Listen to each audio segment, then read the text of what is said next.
Hello, my fellow Alaskans. How are you guys all doing out there tonight? It is great to have you here with us at the Alaska School of Government.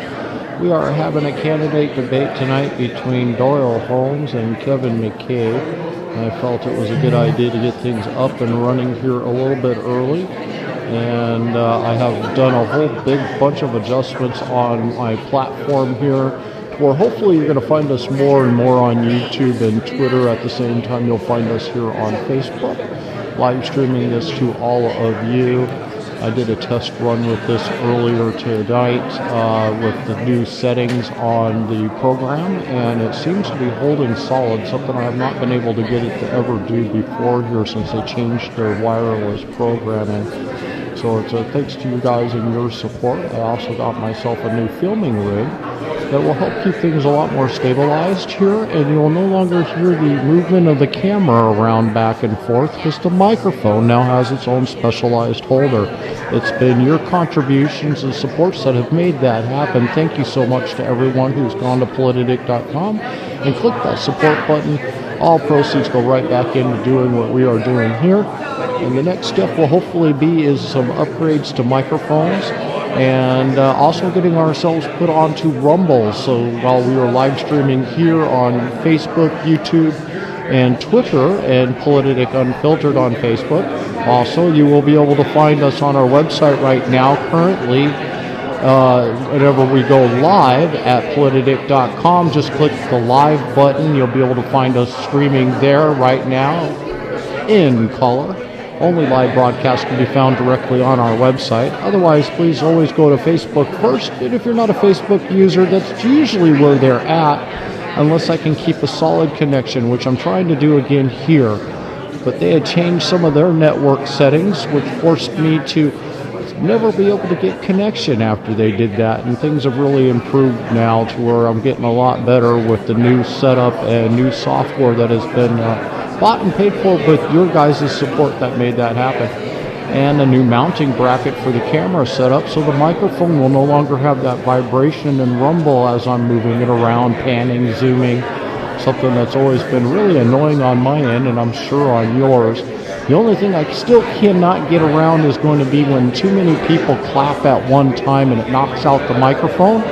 That is, I'm hoping, going to be my next upgrade. I was looking at them there today. And for the one that I would really like, has a digital display built into it, gives me the ability to adjust the gain as I'm running the stream, so I can turn it down just before those claps start, so it doesn't knock the microphone out, and then just with a slide of a little button on the end, and it goes right back up to the gain so that you can hear the folks just as if they're standing right there watching it with you, right up in front of them, even though we're probably about 30 feet away.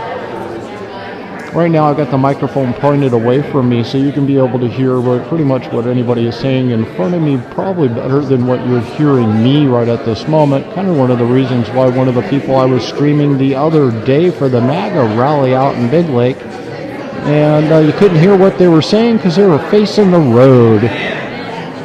Valuable lesson on that interview. But here we are today. We're at the Alaska School of Government Real Life Church in Palmer, Alaska, and they meet pretty much once every Monday in a month, and twice, 2 Mondays in a month is their normal. They've been going pretty much every Monday since the candidate season has started for the primaries and now for the general election.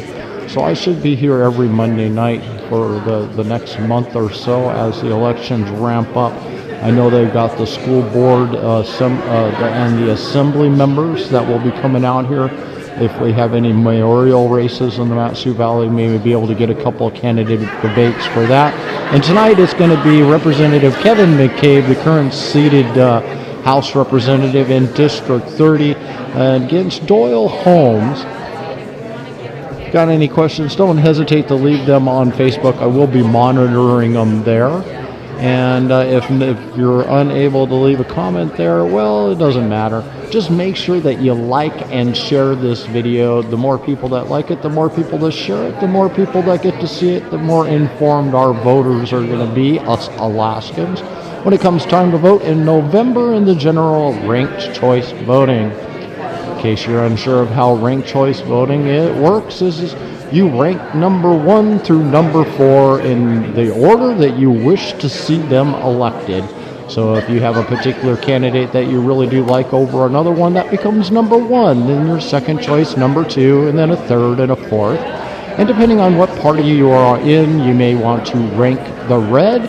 In other words, all the Republicans running in the race as 1 and 2. And depending on your candidate of choice, even if you got to hold your nose and you borrow an airplane bag to be able to use while you cast your number 2 vote, please rank them out there. Same with the Democrat, the blue. When you're ranking, always rank the Democrat that you wish to see win, and then hold your nose, pull out your barf bag, and rank the second choice that you really don't want, but that's going to be your number 2 pick in the election. As we saw in the primary election, ranked choice voting, special election for the congressional seat, we found that we paid $3.5 million to have an overglorified poll to decide how we're going to look like in November of who's going to win and who won't win. And that was pretty much what was accomplished in this special primary election, or special general election for the congressional seat. And in the primary election, heading into the general election, I can't believe we spent $3.5 million to poll Alaskans on who they thought was the best out of the candidates that were pretty much 98% of all the races had 4 or less in it.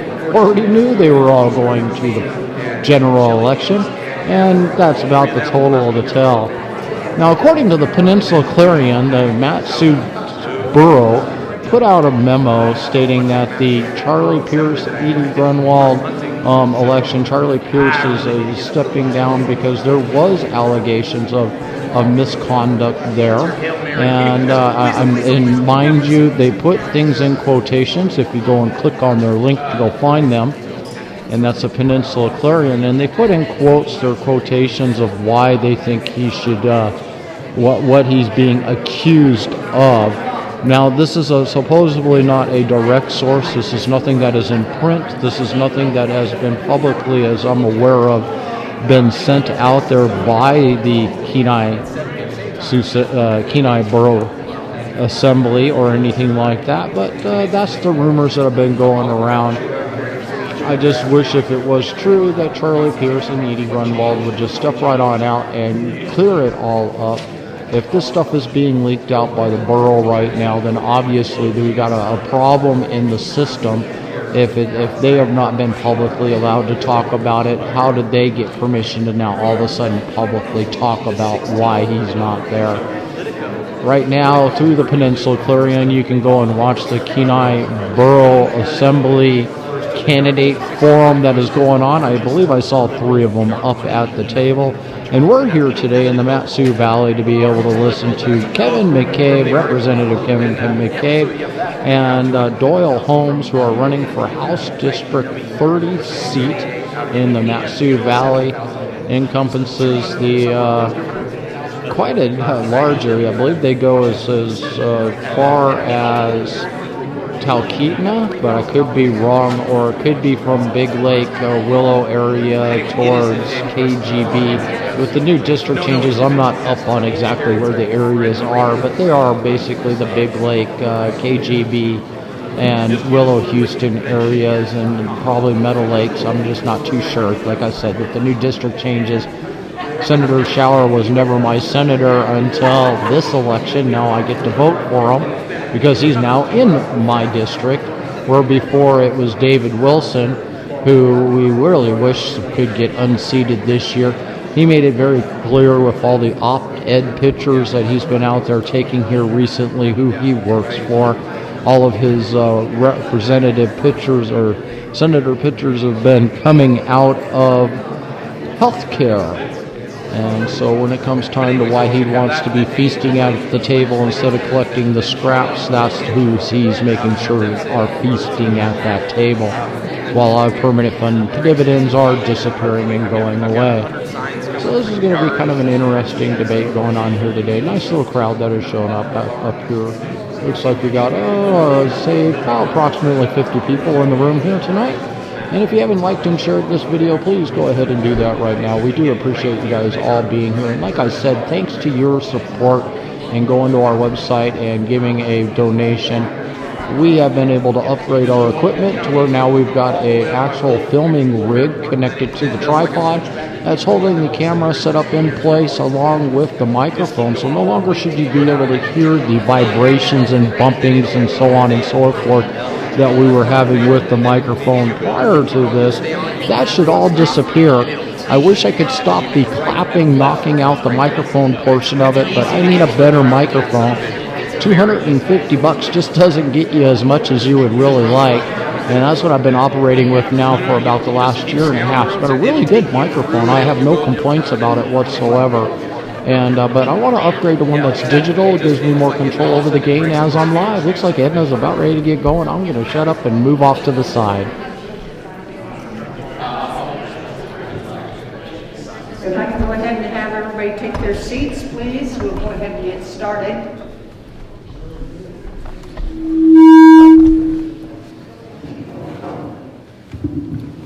Those are turned on, I think, for me.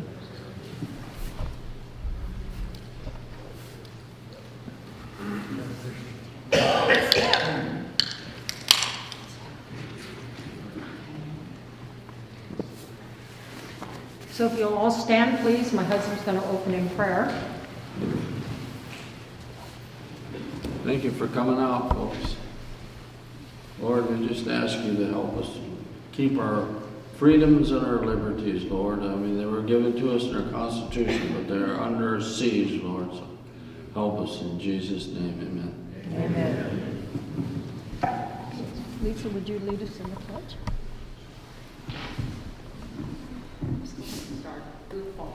I pledge allegiance To the flag of the United States of America and to the republic for which it stands, one nation, under God, indivisible, with liberty and justice for all. So I know we have several people that want to make some announcements, so we're going to go ahead and allow them to make some announcements, and then as probably more people will be filtering in, so we'll probably have you do the announcements at the end also. Let's see, Jake, do you want to start out? Sure, absolutely. Thank you. Yeah, here. Okay, you're welcome to come up here. Thank you, Edna. Hi, everybody. My name is Jake Libby. I'm the publisher of the Alaska Watchman. I'm not here in that capacity. I'm here in a different capacity. I'm on the steering committee for the Convention Yes group statewide that's in support of a state constitutional convention. I won't talk at length because I don't want to take away from the debaters, but the bottom line is that all of the messaging that you are hearing on the radio and on television and across, and the ads are now being inundated across, Google ads follow you. They're all being funded by this group, Defend Our Constitution, which is being supported by mostly out-of-state dark money. So ballot measure 2 was passed by promising to curtail dark money, and nothing of the sort actually happened. So the 1630 fund, which Politico, arguably one of the most left-leaning news outlets in the country, Politico refers to this is Politico referring to the 1630 fund as, quote, the largest liberal dark money behemoth in the nation, end quote. That's an article from Politico. Anyway, they refer to it as dark money, and that's what it is. And you have to ask yourself, why is this out-of-state group throwing $500,000, $500,000 to try and scare Alaskans into be afraid of a constitutional convention?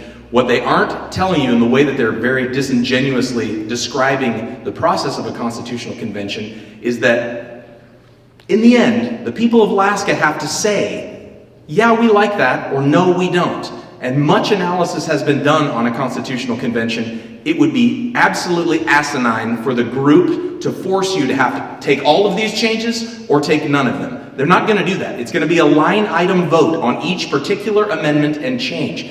And if it's radical and you're afraid, if what's keeping you from supporting a constitutional convention is that you're afraid some radical change, they're saying, oh, we might lose access to public lands. rubbish. You would never get that to pass a popular vote in Alaska. Just like you wouldn't get virtually anything radical past a popular vote in Alaska, but you might.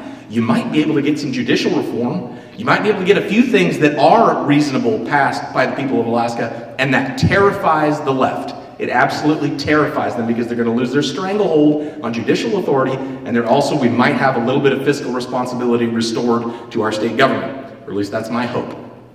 Anyway, 8 days from now, at 7 p.m. if there's a website and a Facebook page called The Barn MatSu, Terry and Judy Davidson's absolutely beautiful barn. They have donated the barn for our event, but 8 days from now at 7 p.m., we're going to do a big rally on PFD Day. That's the day we get our 70% of what the PFD would be, or 80, whatever it is. But we're going to be actually talking about writing. One of the things that we would like to do at a constitutional convention is write the statutory calculation into the Constitution, because it takes the leverage away from the legislators, like a special interest football and these backdoor deals, like what happened this last May when Louis Stutes held up the vote, and for 4.5 days, special interests and lobbyists all went door to door and door to door, scaring people or promising people all sorts of favors and whatnot, until all of a sudden they had the votes to kill it, and now we're stuck with what we have when it would have been much, much larger, more like 4,200.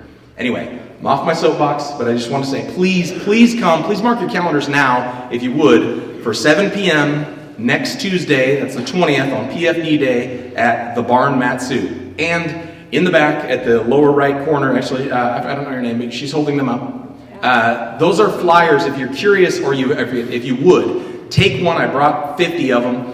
Take one and take it to your place of work or your church or someplace where you know there's a bulletin board, because it explains what they aren't saying in their messaging, where they're trying to get everybody to be terrified, like the convention will go into a dark room and plenary powers edit the Constitution and voila, Alaska is screwed. That is not how it's going to happen. If it happens, that is not how it's going to happen, but that's how they're presenting it, and it's disingenuous. So there's a flyer how the Constitutional Convention would work.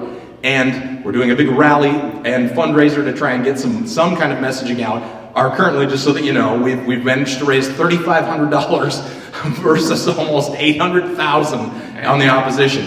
And that tells you how much they don't want state spending curtailed, and they don't want the levers of power to be arrested or taken away from them. Anyway, thank you for the chance to make that announcement. Sure.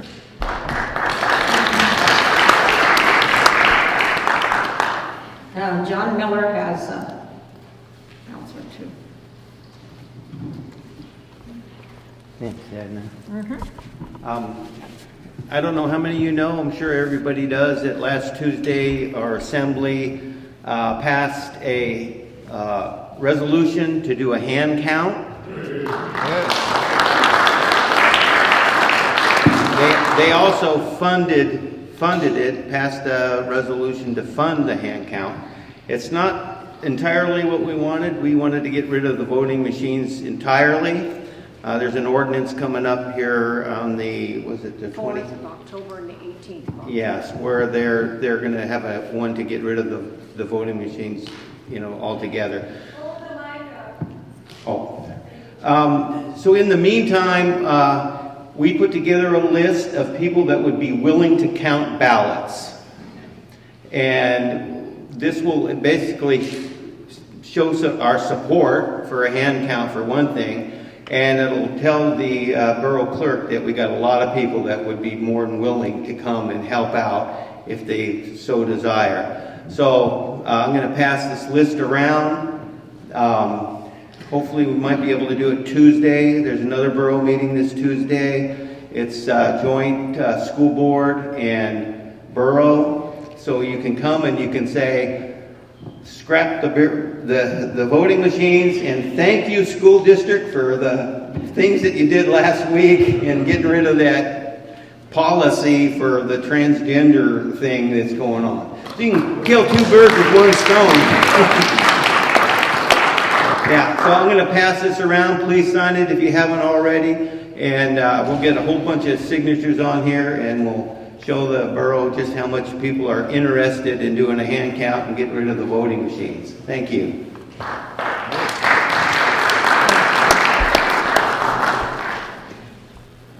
Trevor, did you want to say something?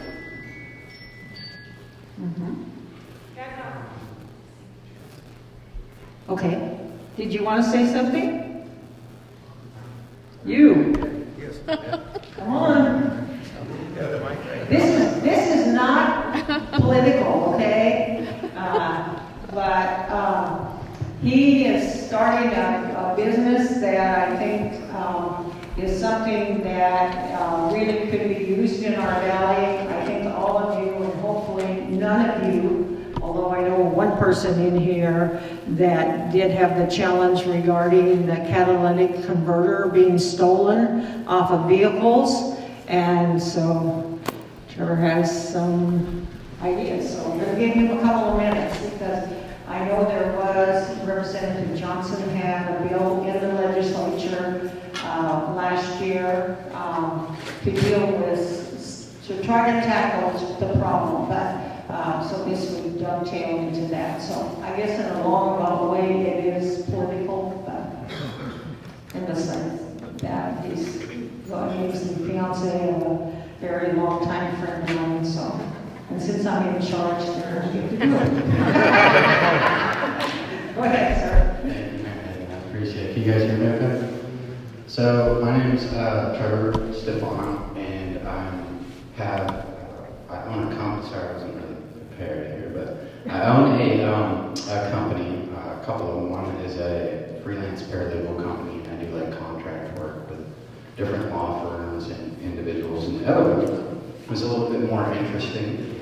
It's called CSI Protect AK, and essentially I'm a distributor for a much larger company, and they offer an array of products that is tailored towards preventing burglary, robberies, and property theft. One of the products that they have is a catalytic converter etching system, and we're able to get a catalytic converter and have it etched, and this etching number goes into a secure registered global database registration system. So if the vehicle's ever sold, right, the registration on that catalytic converter could transfer over to whoever the vehicle sold to, but law enforcement also has access to it. So if somebody's out here on these roads and they're cutting off these catalytic converters, they're not going to be able to do anything with them for much longer because they're all going to be marked, right? And so that's a huge problem. About 2 weeks ago in Oregon, I believe it was, they busted a 14-man crime ring that got caught with like 42,000 catalytic converters in one location. You can imagine that. It's a bizarre number. But it's an international crime ring problem, and they're finding cells, of people that are participating in it. And I think we have a problem with it up here in Alaska. And so if you guys go to csIprotectak.com, that's my website. There's some more information on there about it. We also have home residential. It's a synthetic DNA, and it's widely used and implemented and endorsed and supported by law enforcement in Europe. Also now in Texas, Tennessee, and New York. It's available here in the state. And it is a synthetic DNA. It's clear and it's odorless. And it has the residential one has about 50 applications. So anything in your house that you want to keep safe, expensive electronics, firearms. If somebody breaks into your home and there's a burglary and these things are stolen, when law enforcement busts one of these drug houses, at a later point in time, they find all the stolen property. With a special frequency UV light, they can scan over items and it will illuminate the synthetic DNA. And right there on the spot, through the microdot technology that is in the DNA, they can reference it with the global database and see that it was reported stolen and that it belonged to you or you or you, and give you all your property back. There's also theft deterrent signage that can go up in windows and whatnot. So all these crime watch communities and neighborhoods, this might be something that I think would be really beneficial to lowering crime. The statistic that we have right now is up to 80% reduction in robberies and home burglaries, and that's in Knoxville, Tennessee. So again, CSIProtectAK.com. There's a lot of information on it. I really appreciate the support, Meredith. Yeah. Thanks, guys. What's the name again? Trevor Schwab. Do you have some extra business cards that you want to put back on the? Yeah, absolutely. I got some. Okay, all right. And I'll open that to anybody else too. If you know of a business that would be beneficial to, all of the firearm people and just to cut down on some crime. Lynn, did you have an announcement? Yes. Okay. Oh, I'm sorry, David. I didn't realize you had she had her hand raised before I recognized Trevor. So you guys will be the first to hear this. Our brand new webpage for the MatSu Republican Women's Club just went live, MatSuRepublicanWomen'sClub.org, and you can go to that webpage, or you can go to our Facebook page and sign up to come to our October 1st event. It's going to be called We the People, and we have a special speaker. His name is Carol H. Howie Chandler, General U.S. Air Force retired. Starts at 5:30. Tickets are $75, and you'll have your fresh PFD money. If you have any extra, you might want to buy some gun raffle tickets and come join in the conversation. Thank you. While you're there, David wanted to announce one thing. Kathy, or you want to talk about your Thursday night meeting? Go ahead and do David, since he's next to that. Kathy. Is there anyone from the Medical Freedom event here that wants to talk about that? If not, I can give some details. I think there's flyers back there, but I don't know whether we have anybody here. But go ahead and Okay, great. All right, this Saturday, it's going to be the biggest medical freedom event of the year here in Alaska. And it's going to be at the Glen Massey Theater here at the MatSu College. You can go online to get your tickets. Go to the Alaskans for Constitutional Rights webpage. That's AFCR1776.com. And they're $35, but there's a discount code you can get if you talk to me or others, and they'll take a few bucks off that, make it down less than $30. It'll be a big event. They've got some great speakers coming in from all over the country and elsewhere to come speak to us. I know a lot of folks on that list are really top notch. So looking forward to being there. Hope you can make it there as well if you have any questions. I may be one of the people that can talk about it. I'm sure there's others here that also know what's going on. So hope you can come. Kathy, let's announce about the event. Thursday, September 15th at the MatSu Family Restaurant at 6 o'clock.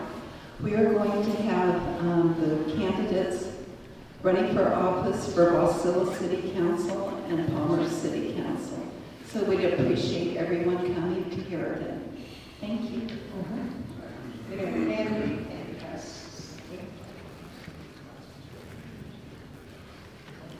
Some of you may have heard of Young America's Foundation.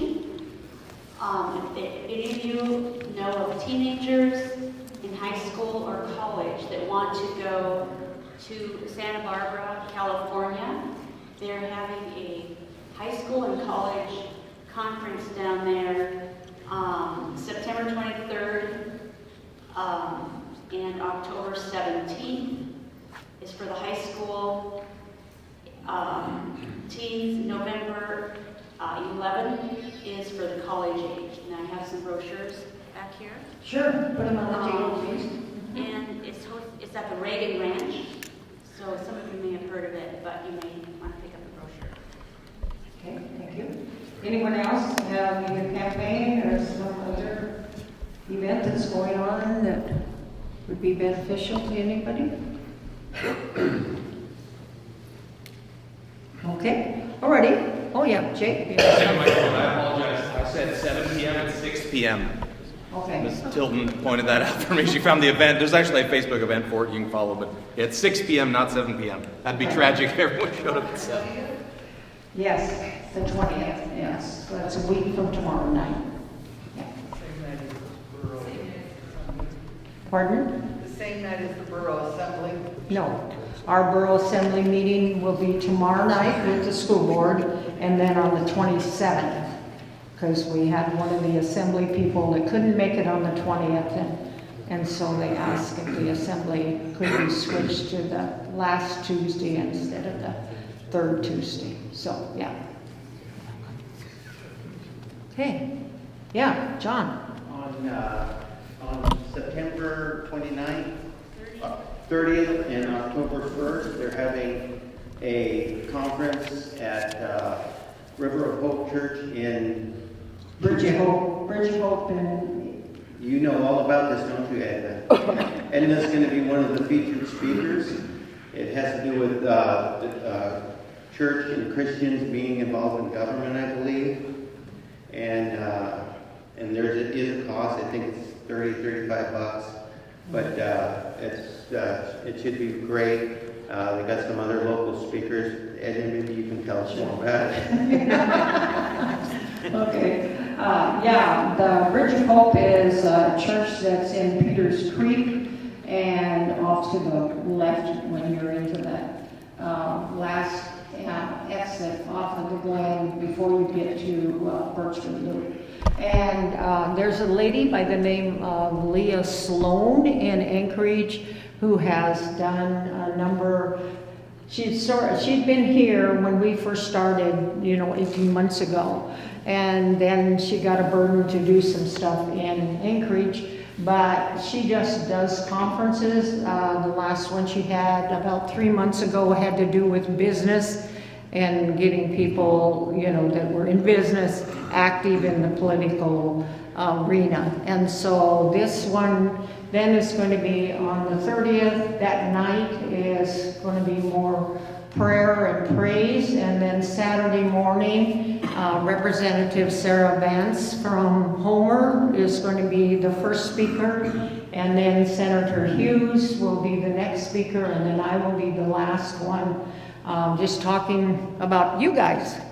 And, what we have done here and how well we think that it's done, as well as to give people hope that there are people out there, and there's a lot of you, and I know a lot of you know a lot of you, even more so than what is here. And so and thanks, John. I've forgotten all about it.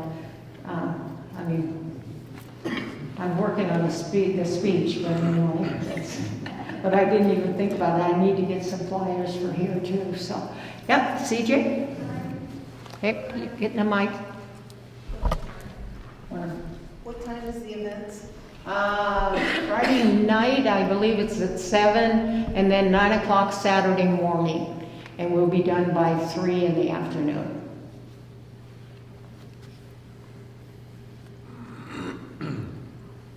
Okay, anybody else? What else have I forgotten, John? My social secretary, I guess. Anyway, so if I can have Representative McCabe and candidate Doyle Holmes come up, we're going to do the same format that we have been doing for all of the meetings, classes that we've had both in August and September. Next week will be the City of Palmer is municipal candidates, and then the week after that will be Senate District N, which is David Wilson, Stephen Wright, and Scott Clayton. So. And for October, right now, we don't have anybody down to come. We have continued to reach out because of many requests that I'm getting to have a presentation by both Sarah and by Nick, and so we'd like to have them together. And as you know, Sarah was here once, and of course Nick has been here 2 or 3 times. Most of those times was a long time ago when we first started out. We started using him, and I think maybe he was a candidate all that time. But anyway, so for this last time that I reached out to Sarah, what I said is that I would give her and her campaign free rein on deciding on the format. They could come up with the questions, whatever. I just feel that there is enough of a desire from the people in the valley that they would like to see the two of them side by side. We have also extended the same invitation to Doug Massey, who's running in the race against Senator Schauer. We have yet to receive a reply from him. We, of course, have extended invitation to the governor. We haven't gotten a favorable response back there yet from that. And we have also extended that to Mayor Pierce.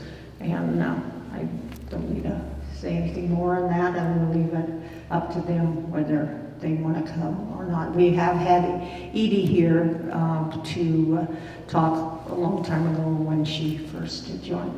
So, but if you think of somebody else that we haven't extended an invitation to, we've tried to be as much as we possibly can as fair. We have for these that we've done for this will be almost, we have 2 more to do, and that'll be 2 months of these that we have done for the most contested races, I think. And we've left the format pretty much the same, so we're trying to be as level field as we possibly can. They're, not setting one candidate up against another, even though they are running against each other. Just like I asked the assembly the other night to be just respectful, and we know probably that there are differences. If there wasn't differences, they probably wouldn't be running against each other. So anyway, that will be the same format tonight. So they will each have a couple of minutes to introduce themselves, talk a little bit about their program. Then I have 2 or 3 questions I will ask, and then we'll have you line up against the board. And I just have to give a shout out for my mic lady. When you walked in, if you saw that beautiful I can't even say it now, that's on the wall, she did that. So I told her now I felt even more honored to have her be my mic person, she and her husband have been with about other 6 people being alongside of us all of the time since we've started in the last 18 months. But so I don't know, we may have to come up with a more challenging problem for her or something, but anyway, she's very talented. She has a side room there she's doing some lettering and stuff on, and so I just wanted to give a shout out to her that it takes a little bit more than just running the mic around. And so thank you, Jessica, for what you do. So.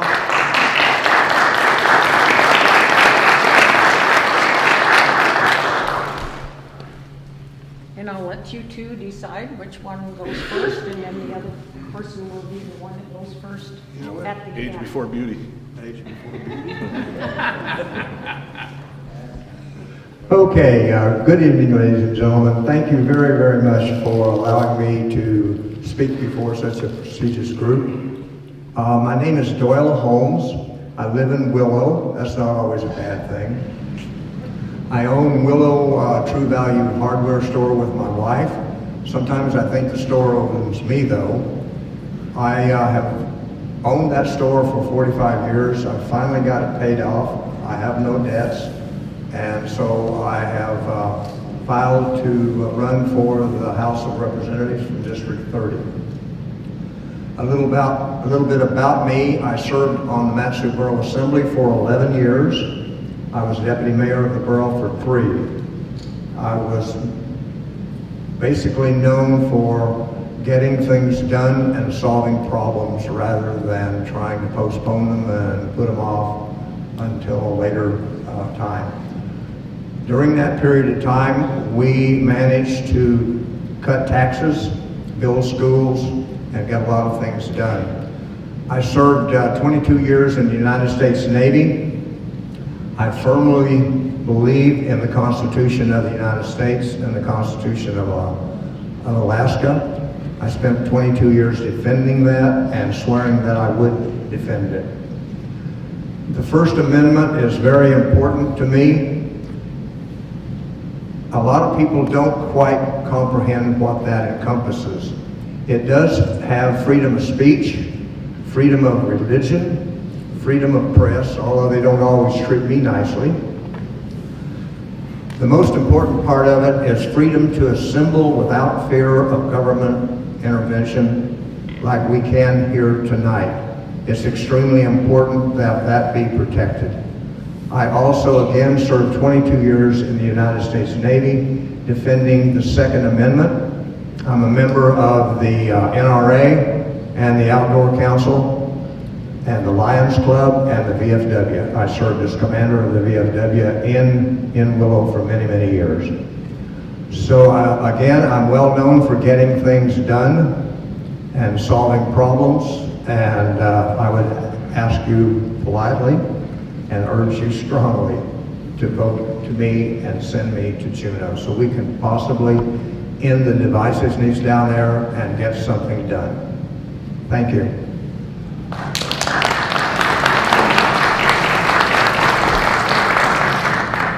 Hello everybody. Most of you already know me. My name is Kevin McCabe. I'm the representative for District 8, which is the Big Lake area right now, Point McKenzie, Meadow Lakes, and Settlers Bay. When they redistricted, they redrew the lines, and I'm now the incumbent for District 30, which goes all the way up the parks to Clear and Anderson. It still includes Big Lake as well as Point McKenzie. So a little bit about me. I grew up in northern Minnesota in the iron ore country. Joined the Coast Guard when I was 17. I spent 20 years in the Coast Guard. Retired from there in 1996. Started an airline career.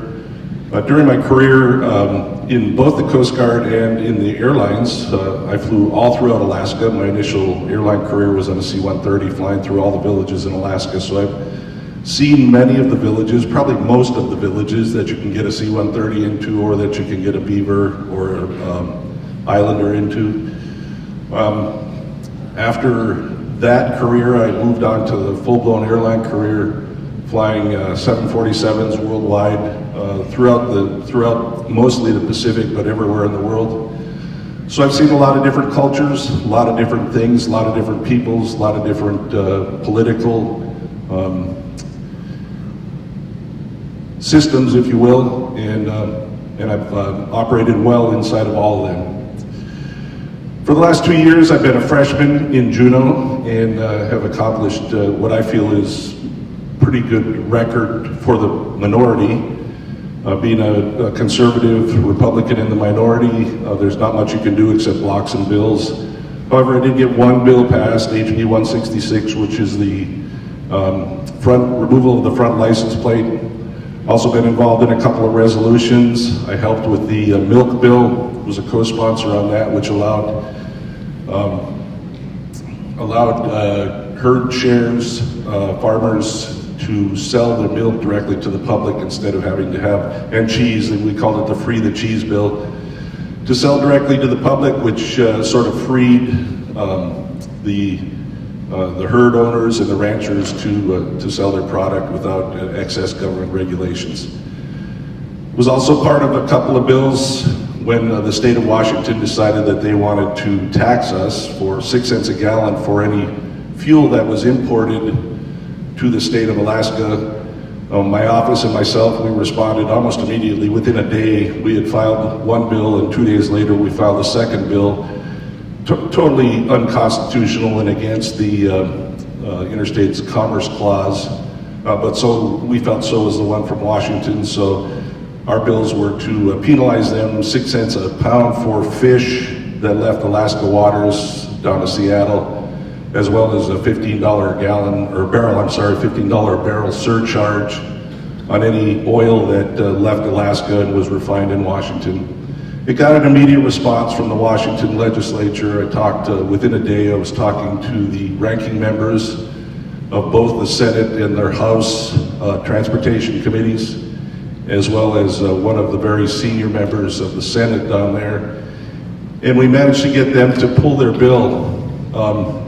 You've heard my welcome to the party, pal, sort of saying that came from that debate. When the House Majority Coalition, the Democrats, finally got engaged, it was a week after I had already filed these bills. And they put forth a resolution, and when I stood up and talked about it, that was the first thing I said was, welcome to the party. So a little bit about my beliefs. I've been a born-again Christian since May of 1982. I don't hear too many people say born again anymore. It was a big deal back then. It was a big deal for me. And it's still a big deal for me. I serve my constituents, but I'm sorry, but you're second. I serve my God first. And that's just the way it is, and that's the way I try to operate. I pray before every vote. Before I push that button, I'm praying. So, I'm also a firm believer in the Constitution, the Alaska Constitution as well. There are some things in there that need to be fixed, so I'm in support of the Constitutional Convention, although it's worrisome to me, but I'm still in support of it because I think you all are. And we'll find out when we vote how much you all are.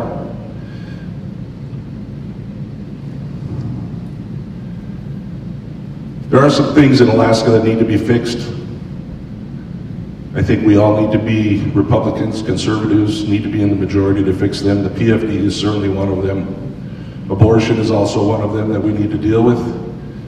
It's very important to me, it's important to my God, and I think that we are in a unique position if we can get to the majority to resolve that. So I'm asking for your vote, if you're in District 30, to send me back to Juneau and see if we can't do some good for the state of Alaska. Thank you.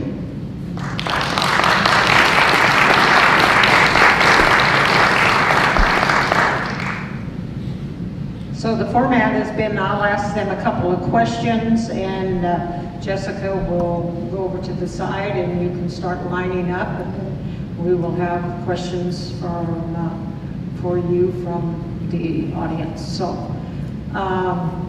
So Representative McCabe, if you go to Juneau in January, what will be one of the two bills? Either you will refile again or something new? So I have one that I will refile again, and I have a new one. So my new bill, and I think most of us conservatives have an election integrity or some kind of election reform bill.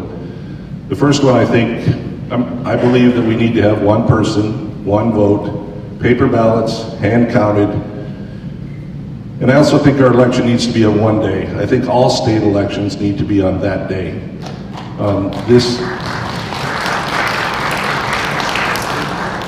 This business of having a different election every month is what's causing a lot of our problems, a lot of the voter fatigue, if you will. And I also think part of that needs to be that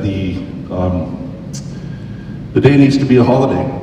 It needs to be a state holiday so that people can get off, so we can have the ballot counters. They could take a holiday, a paid holiday from their business, or even an unpaid holiday. It doesn't really matter. We just need a holiday so that folks can count the ballots. There will be more people available. Republicans typically are working on voting day, and oftentimes it's a chore to get to vote, so we try to do the absentee thing. Doesn't work. I also believe that that bill needs to include voter ID. I think that's very important. We give IDs for everything else we do. You can't even get your goods from Walmart without an ID. And I would also like to add to that bill that I think that the head of the Division of Elections in the state of Alaska needs to be elected. I don't know how to do that. I'm not sure the mechanism to that. It will have to go through Ledge Legal, obviously, and find out. But the mere fact that she's responsible only to the lieutenant governor should give every one of us pause. And I say she because it's a current she.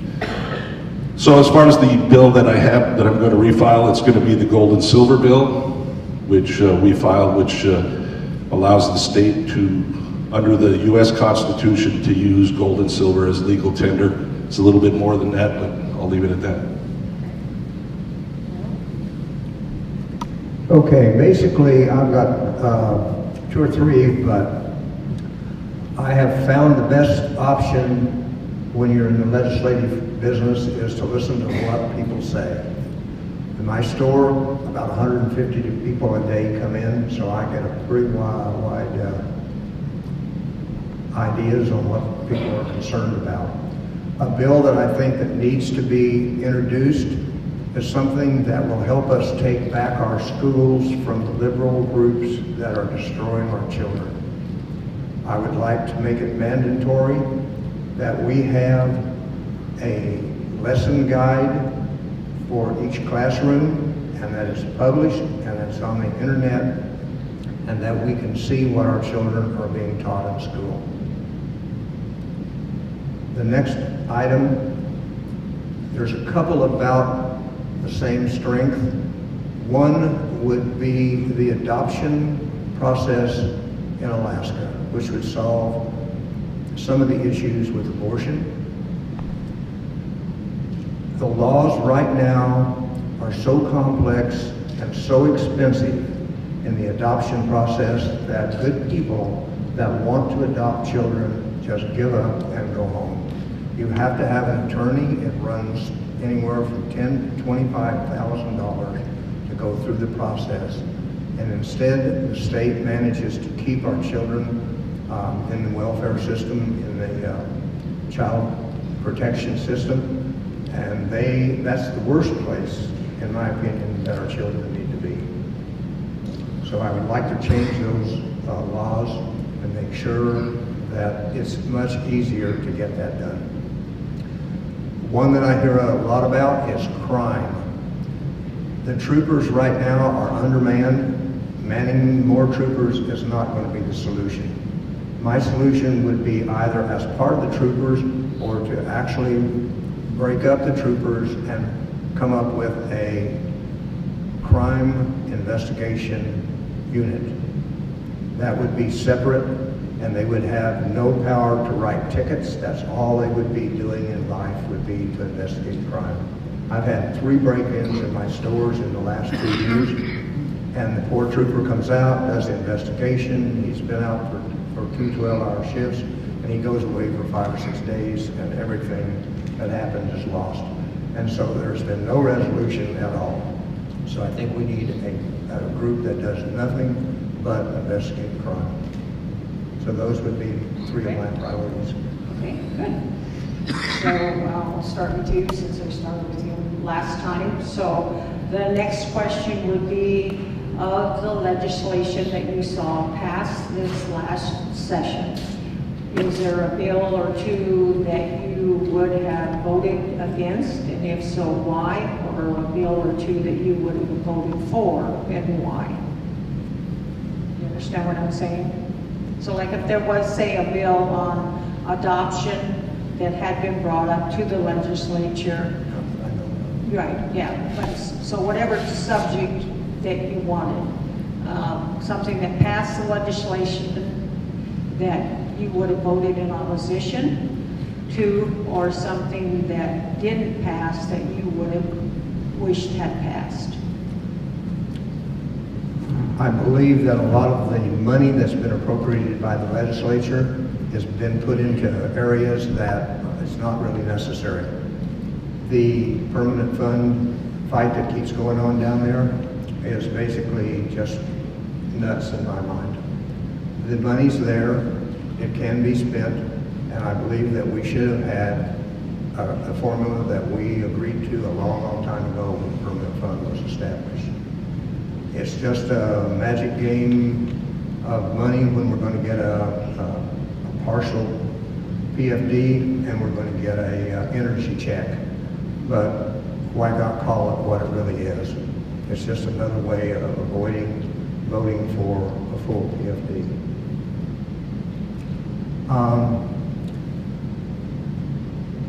That's basically it. So it's a little bit different for you. Is there a piece of legislation that you were in favor of, but of course probably didn't have enough votes, or a piece of legislation that did pass that you wished hadn't passed?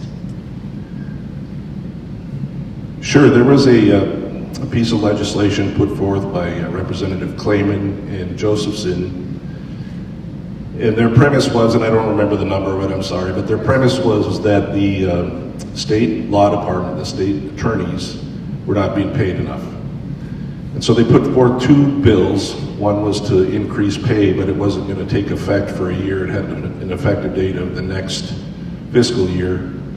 And then they had a $10,000 bonus as a second bill to carry those attorneys over for that year. I felt a little bit skittish about it in the first place, but as it came to the floor for the final vote, they changed the effective date. Representative Clayman changed the effective date to make the effective date for the pay raise this year instead of next year, which I felt rendered the bonus moot, and I thought it was a sleight of hand, and the lawyers would get a pay raise and a bonus this year. And I thought it was really, sneaky is the wrong word, but I felt really greasy about it. And I voted against it, and I spoke against it, and I thought it was a horrible abuse of the legislative process and of the representatives in the House, frankly. They just tried to put one over on us, and it didn't feel very good. You want me to answer the other one too, or does that one? Yeah, if you have another one you want to share, go ahead. The other one that was most disappointing to me was the vote on concurrence. So since 1982, we have put the budget back in the hands of the 6 people that crafted it, or a conference committee, every single time. I voted for concurrence because I thought it was time to shift the paradigm. It had a full PFD in it. Yes, it had funding for abortion, but we were going to put it back in the hands of the exact same people that stripped that funding out in the first place. And I didn't feel that it was right to do that. I didn't feel it was right to give them that budget back. And the mere fact that the leadership of the Senate and the House got so worried about it sort of solidified my opinion that concurrence was the way to go. If we had concurred, everything would have stayed the same. When it went back to those 6 people, they stripped out a portion of your PFD, half your PFD, and they took away 7 trooper positions for the Valley. That's all. That's all they did. So I felt like concurrence, I still feel like concurrence was the way to go. However, it's the legislative process. Others didn't feel that way, and concurrence was voted down. So. Okay, thank you. I'm sorry, Cheryl. I would have liked to have seen. Jessica, so people start going to the side, please go ahead. There was one issue. I would have liked to have seen the debate take place on the floor of the House of Representatives concerning abortion. Representative Eastman and Kirka proposed legislation that should have went before the deliberative body. That's where things are supposed to be discussed, and everybody's position is supposed to be known on that issue. My opponent basically tabled that and did not allow that get to the floor. So that's an extremely important issue to me, and if I get down to Juneau, I will not vote against that. I will vote and fight to make sure that that issue gets put on the floor of the House of Representatives, and a vote will be taken. Okay. Did I get to reply to that? So it demonstrates that comment, I'm sorry, but it demonstrates the lack of knowledge of how things work in the legislature. I don't get to table anything. I can make a motion to table something. Frankly, the move to strip abortion money out of the budget passed. It passed. The other motion, the one that I moved to table, and 30 some odd people agreed with me, it wasn't me, I can't do that, I don't have that kind of power. So 30 some odd people agreed with me that tabling it was the right thing to do, was an unconstitutional targeting of one PCN, PCN meaning a person that gets paid by the state. It wasn't constitutional, it had no right in a budget bill, and it was intent language only. I think that's enough. Okay, all right. Okay. We're standing. Go ahead, so if you'll just state your name and then ask the question we don't want to hear, Richard, where you were born and how many children you have. I'm a Alaska homesteader. I'm Richard Stoffel, and the question I have is for Representative McCabe. So, if the voters in District 27 don't vote how you want them to, like we would vote for David Eastman, that wouldn't be how you would want them to. I've been told that you will caucus, you will punish them by creating a new caucus that doesn't include all the MatSu Valley Republicans. Is that true? You've given me a lot of power that I don't really have. I don't have a say-so in that. Frankly, let's be clear, David and I are not necessarily friends, but I've voted with David more times than not. In fact, I think some of David's amendments are brilliant, and there's room in the caucus for many people, and it's not up to me, it's up to the group, it's up to the team of people who they invite into the caucus. I don't get any say-so in that, other than one vote. So you never said you would create a new caucus that doesn't include the MatSu Valley if they didn't vote the way you wanted. You never said that? You never did? No. Okay. And you never said that you would actually join a new caucus that didn't include all the MatSu Valley Republicans if you go there. You never said that either. No, when would I have said that? There's been no discussion on caucuses. It's way too early to talk about caucuses. We're all focused on getting elected. I asked you when you said it. I said, did you say it? When would I have said it? I didn't say it. You didn't say it? I did not say it. All right.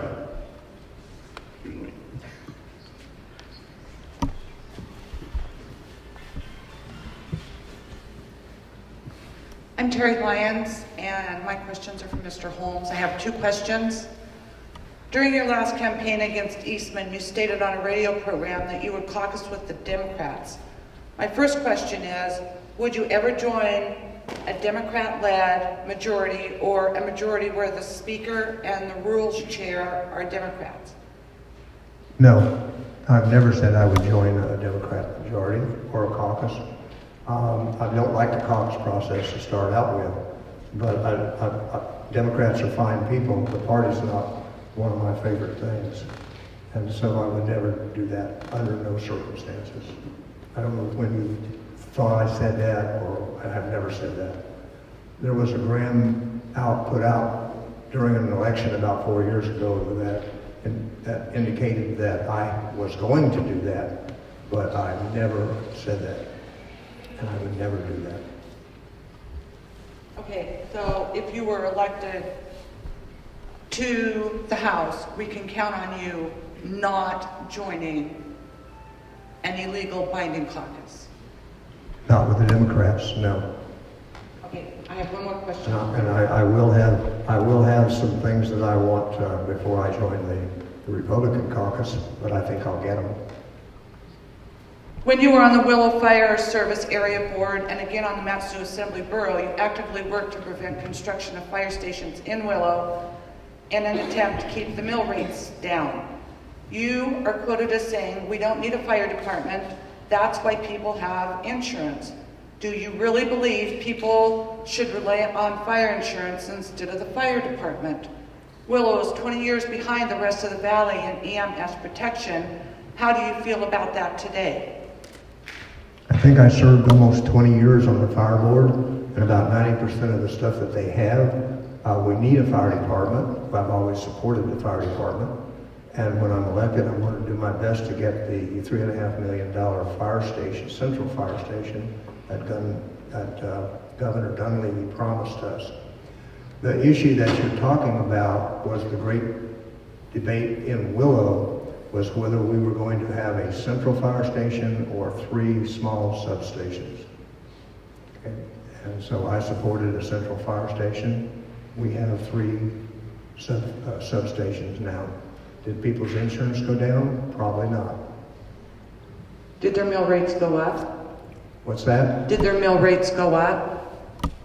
The mill rate went up at the beginning, and then it went down. Once they found out what I was trying to tell them was the truth, that the money was always there. Okay, thank you. Okay.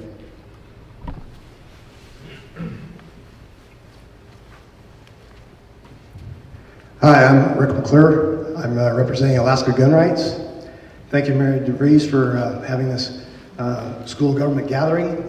And I want to thank you, Representative McCabe, for mentioning me and my organization, the Alaska Gun Rights, at many of your fundraising opportunities this past summer. My questions to you for Representative McCabe are, I've got a couple facts, and then I've got the question. The first fact is on July 23rd in 2020, you returned our State House Candidate Survey questionnaire marking your support for campus carry, removing the unconstitutional gun-free zones that exist on our university campuses. In early April of this past April in 2022, there was an amendment number 46 for the State House budget that would start the process to allow campus carry to remove the unconstitutional regulation. The amendment was tabled, killed, no discussion. 5 of the 6 Valley State House representatives voted not to table this amendment. However, you, Representative McCabe, voted yes to table this amendment, in other words, kill it. No discussion, along with several rhinos from Anchorage, along with the rest of the House Democrats. Representative McCabe, why do you break your word to both us and the Constitution and vote against our gun rights by tabling amendment number 46? So I've explained this to you several times, Rick, but I'll do it for everybody else that's in the room. Amendment 46 was crafted by Representative Vance. It was put forward, and it's exactly what you said. It was an intent language amendment in a budget bill where it didn't belong. And it said that it's the intent of the legislature that no funding given to the state of Alaska be used to prevent concealed carry on campus. That was the intent of her amendment. That's what it said. It is the intent of the legislature. Sarah Vance decided not to offer that amendment. She went to the clerk and she said, Amendment 46 will not be offered. When it was brought up, the speaker said, without objection, I will roll Amendment 46 to the bottom. That wasn't Sarah's intent. That's not what she wanted to do. She did not want that amendment offered. The speaker said without objection, one of us should have objected, but we didn't, because Sarah Vance, one of our teammates, didn't want to offer the amendment. Representative Kirkle was a co-sponsor on that amendment. So the next day, he recognized that it was still on the docket, that he could still call it up. That's sort of I won't say it's unethical, but it's not generally done where a co-sponsor calls an amendment to the floor, but he did. She voted against her own amendment. Representative Carpenter is the one that moved to table it. Sarah Vance voted to table it. I simply voted with her because it was her amendment, not Kirk's. So when the amendment maker votes to table her own amendment, what would you do? Your teammate voted to table an amendment that she knows is not going anywhere, that's unconstitutional, that's intent language only. She votes to table it. She pulls it first, then she votes to table it when the co-sponsor offers it. What would you do? Would you vote with your teammate, the person who wrote the amendment? I'd vote with my teammates, the rest of Valley House Republicans. They are my teammates. Sarah Vance is not your teammate, from my perspective. Sarah Vance is a Republican, conservative, endorsed by the NRA, as I am, by the way, as of today. She wanted the amendment tabled. She clearly did not want to offer the amendment. She told the clerk it will not be offered. She didn't say I want it rolled to the bottom. She says it will not be offered. So she doesn't want it offered, and she's the maker of the amendment, and she votes to table it. Carpenter, another conservative, moves to table it. Also NRA endorsed. Okay, that's enough. Thank you. Yeah, I think he's made his point clear, and so, okay, go ahead. I'm Pat Martin with Alaska Right to Life. Mr. McCabe, my question's for you. It's interesting you just mentioned that it was unethical for Christopher Kirka to advance a amendment that he co-sponsored, and in a similar way, you tried to advance the Life at Conception Act, HB 206, on April 26th, something that you not only have not co-sponsored, but you've been vocally opposed to. And in advancing that, Representative Clayman objected, and he read off a script. Clearly, he read off a script that he objected for several different reasons, that certain documentation hadn't been provided, and then you withdrew your request. It was clear that both you and he were reading off a script, and if anybody watches the video, which is available at Alaska Right to Life, it would see that it's very... Let's have the question. Sure, thank you, Edna. It seems like there was a lot of collusion there. How would a committee chairman know that you plan to offer something that was not part of regular business? And how would he know to research what was included in that bill, meaning the documentation? And how is it that when you're advancing something that you would label as unethical when somebody else does it, and you researched the bill, you researched the details of the bill, but somehow you didn't research the fact that there were not supporting documents? I want the question, please. How do you explain the difference between your accusation of unethical behavior by Kirka advancing something that he co-sponsored versus you advancing something that you actually oppose? Unethical was the wrong word. Christopher didn't follow protocol. It's not protocol to necessarily, when you're a co-sponsor, to call an amendment off of the floor like Christopher did. You said something about how I'm vocally opposed to this amendment that you're talking about. I don't recall ever being vocally opposed to it. I think what you're talking about is the fact that I did not co-sponsor it. That bill happened to be in Clayman's committee, and I wasn't going to co-sponsor anything in Clayman's committee. As far as the collusion you're talking about, when you do something on the floor like I was going to do, the proper thing to do, in my opinion, the right thing to do, is to go tell the committee chair what you're going to do, so you don't surprise him. He had maybe 5 minutes notice that I mean, you can see if you look back far enough, you could probably see me go over there and talk to him during an at ease, and I said, Matt, I'm going to try to pull this bill out of committee. Absolutely, I told him he's the committee chair. Why would I not tell him? Why would I surprise him? Is that the way to win friends and influence people? Just surprise him? I didn't do that.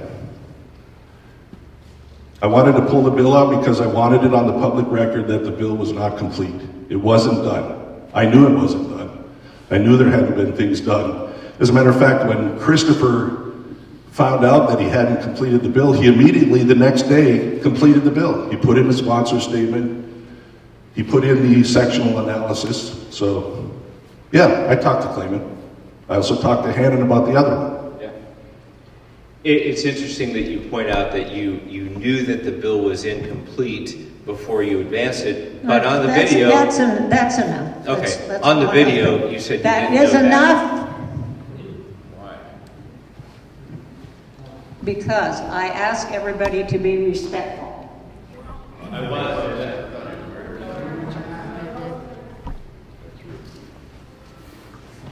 Hey guys. So, electronic signature is a legally valid method of signing for court documents, permanent fund dividends, bank statements, right? However, it appears to not be a valid form signing with municipalities for ballot initiative processes. I bring this up because one aspect of my company is I'm making an app called Article 11 in reference to the Alaska Constitution, Article 11, Section 6, which governs the enactment for ballot initiatives and referendums. And essentially what I'm doing is putting the law in the palm of the people so that they can have a forum and discuss it and see what's going on with it. I am curious if you guys would be opposed or to sponsoring a bill that would require electronic signature to be recognized as valid in municipality levels, along with the courts, the banks, PFD, and everything else where it's already recognized. Okay, that was addressed to me. I think Yeah, both you guys. I couldn't understand. Yeah. You're talking about Would you sponsor a bill? Would you sponsor a bill to allow the electronic signatures for municipalities similar to what's going on in the court system, right? Yes. Yeah. I think it's already there. There's a lot of things with the, I've been around a long time and with computers and all of that, and there's a lot of things that I wouldn't allow, but it's the only way you're going to get anything done anymore. It's just too big a state, too far to go, and the government's cut back on a lot of things, the recording offices and things like that. So if you're asking would I support electronic signatures, if there's any way that they can be protected, yes. Okay. So HB 163, which is where my license plate bill ended up in, had electronic signatures with the DMV for your driver's license. I think it's a great idea. I would absolutely support it. Thank you.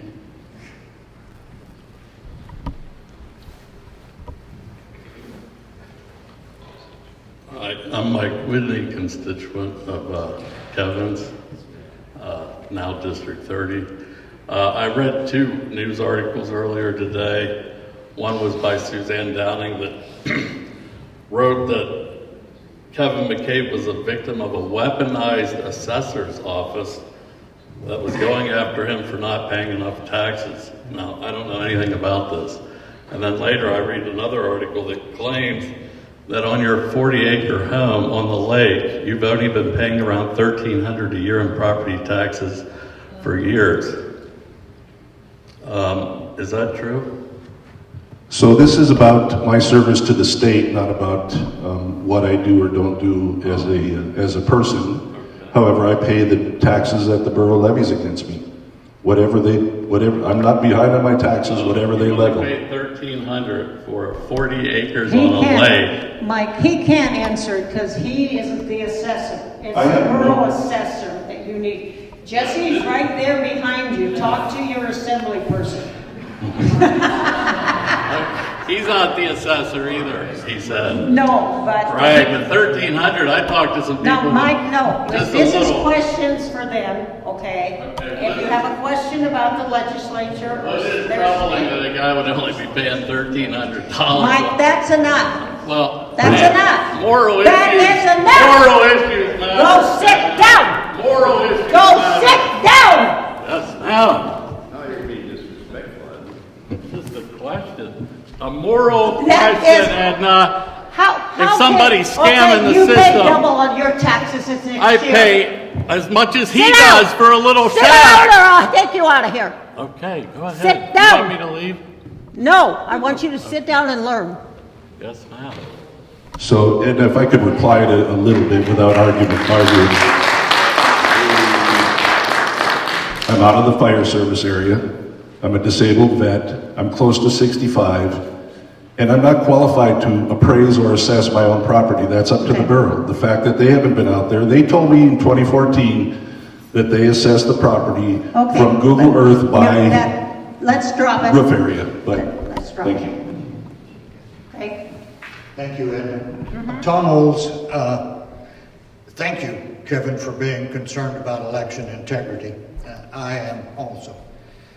On April 7th, 2022, House Bill 281 was on the docket concerning Amendment Number 1 to Amendment Number 75, which had been moved and was pending. HB 281 and its Amendment Number 1 to 75 dealt with the appropriations of funds for government expenses on certain programs. One of those was dealing with ERIC. That is the Electronic Registration Information Center. ERIC was started by David Becker with funds provided by George Soros. In 2020, they received more funds from Mark Zuckerberg. A member of the House had made the motion from the floor after the deadline, admittedly after the deadline, and was ruled out of order by Speaker Stutes. That House member was David Eastman, who immediately appealed to Stutes' ruling, stating that under Section 157 and 62 of Mason's rules, it was allowed. Stutes then put his appeal to a floor vote. Representative McCabe, you voted against pulling those funds out away from ERIC. and thus for put them back in. Those funds, which amounted not a whole lot of money, $38,000, but it would have been a huge step to election integrity in the state of Alaska. All right. Is there a question in there? I said, yeah, you were the only representative, Republican representative, to vote in that manner. I was wondering why. So I didn't vote against removing the ERIC funds. I voted as the speaker made a ruling of the chair that it was past the deadline. The rest of us need to follow that. Why wouldn't Representative Eastman? So I voted for the speaker's ruling, not anything about ERIC. I vote ERIC because I agree it needs to be gone. I voted with the speaker's ruling, not about ERIC. Okay. So you're wrong. Did those funds make it into the budget? I have no idea. Okay. I don't either because I couldn't find it in the record. Yeah, I have no idea.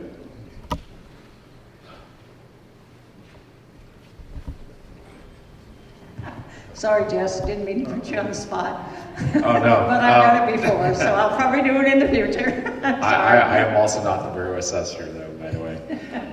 But for a change of pace, just a policy question for the both of you. Alaska has some of the largest expenditure per student for education and some of the worst results. It seems that just giving more money to the districts is not going to address this. So what do you attribute the problem to, and what do you believe the solution could be, and for both of you? Go ahead, I got that speaker between us and it's an echo to me. Yeah, Jessica, I think maybe we're going to need to, maybe come closer. Speak up, Jesse, I couldn't understand you. Yeah, So Alaska has some of the worst educational results in the country and some of the highest expenditure per student. It seems that just giving more money to the districts is not going to address the problem. So what do you attribute the problem to, and what do you believe a solution could be for education? Well, I've already mentioned that we need to get some lesson plans, lesson guides going, and it's going to be extremely difficult to control the school district budgets without some Republicans on those boards. And I noticed that finally we've made some intelligent decisions in the MatSu borough. When I was on the assembly, we consistently cut those funds. And at the state level, they're going to need to change the formula so that it does take into consideration the increase in inflation, but they're going to have to put a limit on it. The number of employees that are required at as overhead in the school districts is just unbelievable. You are on the assembly, and I know that you allow the borough school district to have almost an unlimited savings account. You never take the money back that's left over. So when I was on the assembly, we took it back. 400 people showed up one night to insist that we not do that, but we did anyway. So it takes some leadership, takes somebody with nerve enough to take on the school district. So that's my solution to it. Take them on, make them stop spending. So the school district problem is the same as the state problem. We need an online checkbook for the school districts. I'm sorry, but we're giving them a bunch of money. We need to know how it's spent. For instance, right now, the Alaska Policy Forum is reporting how much money all the school districts have saved out of their CARES money, and it's significant. One school district saved 95% of the money that they were given under CARES. I think Anchorage is pretty high as well, although they're spending a bit of it now. Significantly, the MatSu didn't save that much. They spent it like they were supposed to. We need more transparency for the school districts. They need to be able to, anybody, especially a parent, needs to go into the online checkbook with the school districts and tell how their money is being spent. So any legislation that I might consider would have to have that, or I would put it forth as an amendment that the school districts, those entities that are receiving money from the state legislature, need to follow the same process and have an online checkbook. Mike Alexander. I was curious why you voted for the, Representative McCabe, why you voted for the continuation of the emergency by the, in the fall there on the COVID thing, the emergency situation? Well, that was 2 years ago, and I can't remember the discussion we were having. I don't think we voted for it. I think we sent a letter to the governor saying, you're going to do what you're going to do, and we're not going to stand in your way. I don't think we voted to continue the emergency. I don't think that was even on the table. We did send a letter signed by the majority of us, I believe, House Republicans, that said, do what you're going to do, you're already in legal territory. So you guys didn't try to hold him down or anything else, you just let him run with that? Oh, there were many conversations. There was lots and lots of conversations with the governor on what he was doing and why he was doing it. A lot of it had to do with the emergency needed to get the vaccines inbound. There were many moving pieces to that, and we didn't have enough knowledge at the time to make an intelligent decision one way or the other. Everything we had was coming from him or Fauci. Have you kind of changed your mind since then? Well, of course. I mean, we all have changed our mind, and we all have learned from the. We're not supposed to call it the COVID crisis anymore. We're supposed to call it the lockdowns.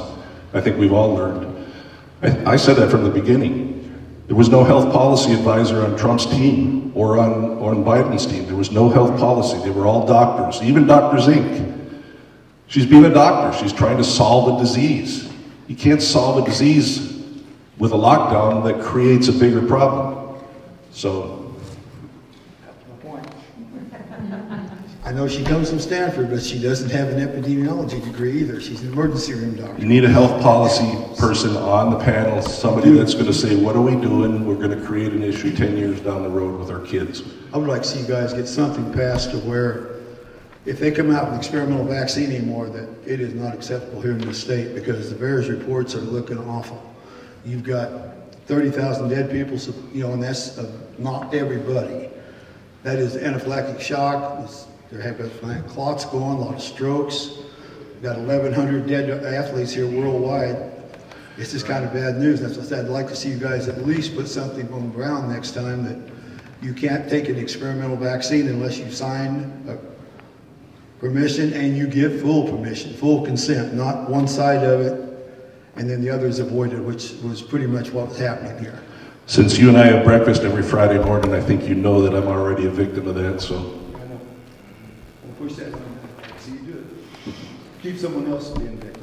It's not about me, Mike. I know. It's about other people. And if you be sure, and I know CJ will do this, put the mic close to your mouth and speak loud. That'll help one of our candidates. Thank you. No problem. My question's for both of you, because Rep. McCabe, you've been getting a lot tonight. So I'd like to kind of spread this out a little bit. And my question's on infrastructure in the state. In my feelings, I believe that we need train lines and new locations, we need bridges, we need new roads, but I don't make those decisions. And hopefully one of you guys will be in there making those kind of decisions. How do you feel about infrastructure, and what do you see that we need the most in our state for infrastructure? Well, without it, we're going to be in trouble if we don't start improving things, unless you're hurrying from Anchorage to Willow at 5 o'clock on during the week. You're not going to get there very quick. At least you've got fast food restaurants that you can stop and get something to eat while you're waiting for the red lights. But we were at a meeting the other night with the Houston City Council, and the first thing that you have to do, my major is accounting, and I understand finance, I understand budgets, and I was really influential in making the right decisions at the MatSu Borough Assembly. The other night at the Houston City Council, I indicated that one of the biggest problems to the small cities is they don't have a large tax base and they don't have any money. So they have got bad roads, they got everything that big cities have got because they've got a large tax base. So if you understand the way that money is appropriated for infrastructure, now they're asked for their priority items. So they put that in. How many items do you think that Houston gets? Maybe 1 or 2? My approach would be understanding the law says that if you're going to give money to somebody other than for projects, you have to give the same amount to everybody. The whole budget of Houston is $50-something thousand. So I would sponsor a grant program that allows, like, just say $100,000 or $200,000. There's 40 cities in the incorporated cities in Alaska. If you gave $200,000 to Anchorage, you think that'd make a big bang? Probably not. How about Wasilla or Palmer? Probably not. But it would comply with the law. $200,000 for the city of Houston is going to make a lot of difference. So that would be my approach is, I understand the laws, I understand how, I hate to use that word, but why not? Manipulate that law so that it benefits the people that need it. So we have to have infrastructure. Can I ask a follow-up on that? Sure. Where would that money come from? Would it be federal or state? What's that again? Where would the money come from, federal or state? Both. A good example, when one year the MatSu Borough wanted to improve the roads up into Hatcher Pass on this side, and I came up with the idea that the legislature wasn't going to match the money with the federal government to improve that. I came up with the idea, why don't we put the match in with taxpayer money from the MatSu Borough? We did. It was only $200,000 and we got $2 million. So when you're driving on that road up there, I got that done by simply understanding the budget process and the laws and how to get it done. So you're exactly correct. We haven't had a real capital budget in 5 years, I think. It's one of the reasons that this year's budget is so big, the capital budget. I think I read somewhere that we have north of $10 billion worth of infrastructure deficit, meaning bridges that they know needs to be repaired. One of my major pushes is to finish the rail spur between Port McKenzie and Houston, as well as the other ones up north, because I think they're half-finished projects. And we have 14.5 square miles out there at Port McKenzie, and nobody's going to come out there to use it as an industrial park unless we get the rail. The rail's key to finishing that, and I believe the rail is part, along with the Wasilla Airport, is part of increasing the ability for the MatSu Borough to generate its own revenue. You are right as well. I think I heard somebody say, maybe at one of these forums, we got 3% of the budget for capital projects here in the valley. That's unconscionable. And compared to Sitka, or Southeast, that got more money for a whole lot less people, we need to start demanding the money that we need to grow our community. We're the fastest growing community in the state, frankly. Every other community is shrinking except one, I believe, and I think it's a North Slope community somewhere. But we need to develop our infrastructure, and we need to repair our infrastructure. And the money's going to have to come from somewhere. It has to come from state funds. It could come from federal funds like it did mostly this year. We have municipal planning organizations, so we finally reached the 100,000 population threshold to give us a municipal planning organization, which means that, at least for the core areas, they'll be able to share in the federal money that is coming in to MPOs.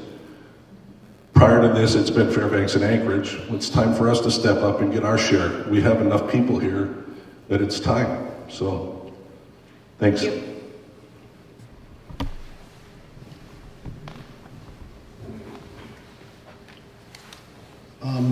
I'm not sure if the legislature has the ability to do this, but if they do, would you do something about the ranked choice voting?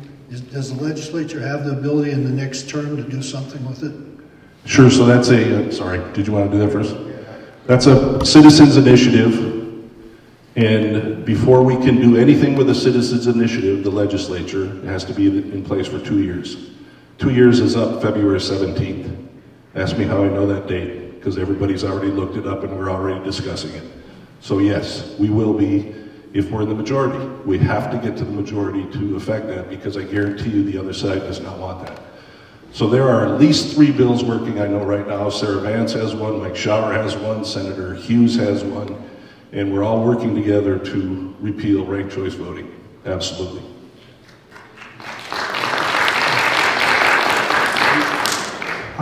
You're talking about the ranked choice system. I think it's probably time has come to get rid of it.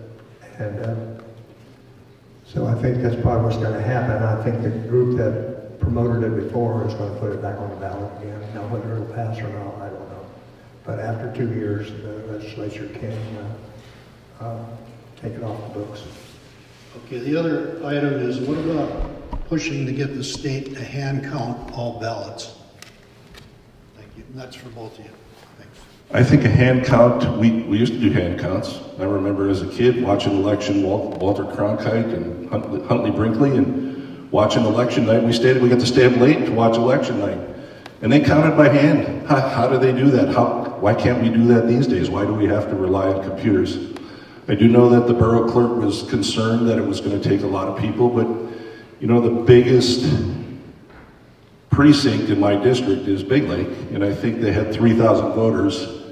And if you have 6 or 10 people counting, it shouldn't take more than a couple hours to count 3,000 voters. I mean, I can go through that many decks of cards pretty fast. I know they have to validate them and it has to go up and down, but I think in the lower 48, I read somewhere that they did 270,000 ballots, or north of 250 certainly, in about 5 hours. I think we can do it. We've done it before, and I'm not sure why we're relying on computers. Well, I do know why we're relying on computers, but.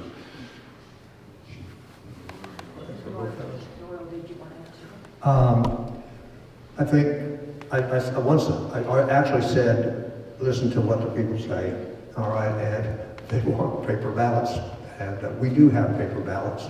They don't always all get counted, and they don't always end up being canvassed with the voting machines that are used. The voting machines, that number is phoned into the borough. So we need a hand count on the ballots to make sure that that process is correct, that those machines are correct. And the biggest problem that needs to be addressed is how many ballots are being issued to the polling place. And the first requirement that guarantees security is voter ID. I'll never vote to do away with that. Voter ID. They sign in on a register, and if there's 1,000 ballots issued to that polling place, the biggest loophole is, like in some of the other states, is do they get all the ballots accounted for? If 800 of them are signed in and 800 of them are voted, then they better get 200 back at the borough level. If they don't get that 200 back, then they could be voted by anybody at those polls, depending on which party selected the people at that poll. So that's the biggest loophole that these other states don't have, and we need to make sure that that happens in ours. So this is a question for, I think, both of you. There's a lot of talk about teammates down in Juneau.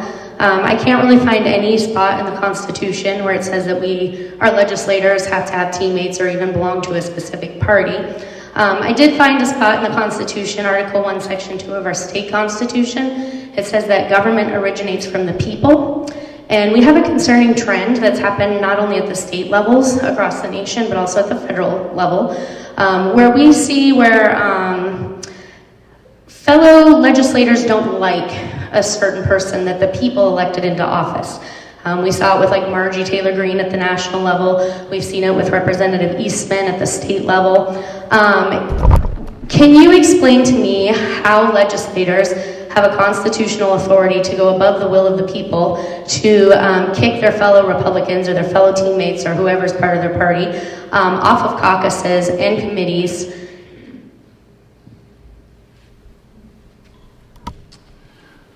So yes, there's no constitutional requirement or authorization for a team.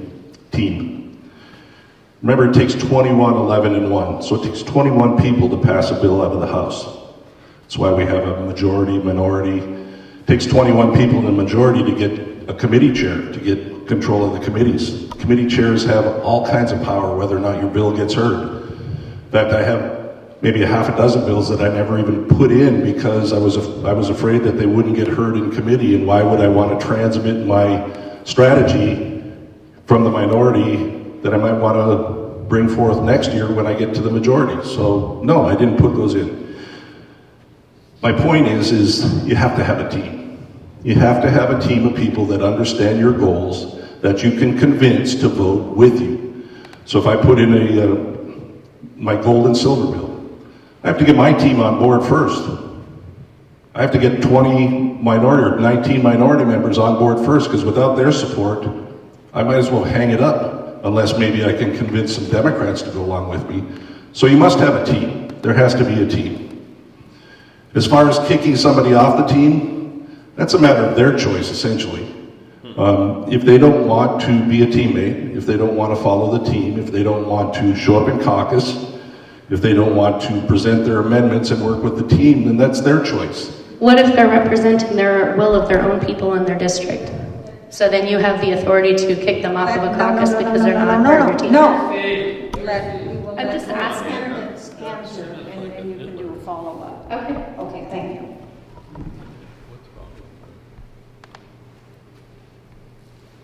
The legislative floor is supposed to be available to all representatives that are elected. It's supposed to be the greatest deliberative body in the state. I think I know what you're talking about. I happen to respect Mr. Eastman, and I think it is a terrible decision that was made by the legislature. I would never make that decision. I can always turn off my hearing aid. I don't think I'll do that either. He's bigger than I am. But in any case, it's a sign of disrespect for the people that elected him and to the representative itself. It should have never happened. And to be responsible for making that motion to throw him out of that caucus shouldn't have been done. Can I ask my follow-up now with that? Please. Okay, so, and I'm not saying just specifically for Eastman, I'm saying for any legislator that is out there. If they are representing the rule or the will of the people, it follows the Constitution, what gives other legislators the right to say, your people don't have a voice, we're kicking you out, you're going to do what we want you to do? Sarah Rasmussen left the caucus of her own volition. She didn't seem to care that, or even think that it was going to cause a problem with her representation of her constituents.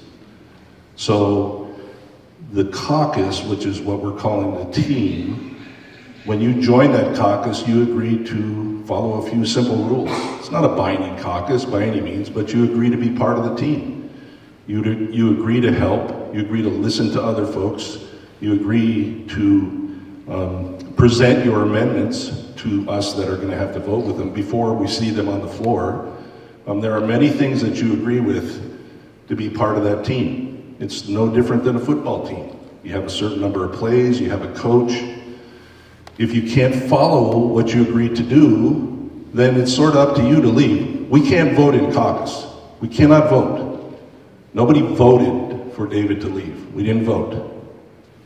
It would be against the Open Meetings Act. So we are not allowed to do that. We caucus all the time together, and at some point, it just became obvious that it wasn't working for 18 of us. So it is okay or it is not okay to kick somebody out of committees or caucuses? Again, he was not kicked out of the caucus. And frankly, he The did news not article lose. says something Okay, different, so I'm let's, sorry. this is not argument. I'm just saying the news article says Okay, something different. but ma'am, it is okay. ma'am, we will let Doyle answer, okay, and then you will be done. Okay. Thank you. Well, in the beginning of this, I stated I don't like the caucus procedures down there in Juneau. And it's the old mob mentality, and that's what's going on down there. That's why they don't ever get anything done, because it's two teams that are, if he wants to go for football, You put your mic up to the mouth. just keep throwing, they keep throwing the football up in the air and trying to catch it. And they're not ever going to get that much accomplished down there if they keep it up. So the mob mentality down there says if you don't do it our way, we're going to kick you out, or we're not going to give you anything. And so by throwing a representative out of their caucus or whatever they're doing, they are disrespecting in each district about 15,000 people. And that's taking that representative's rights away to represent them. And it's not right. So it's not going to happen with me. Thank you. Mob mentality is a good way of putting it.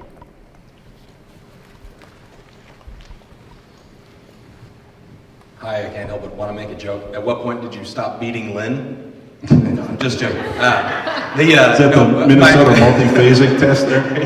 You're just suffering the slings and arrows today.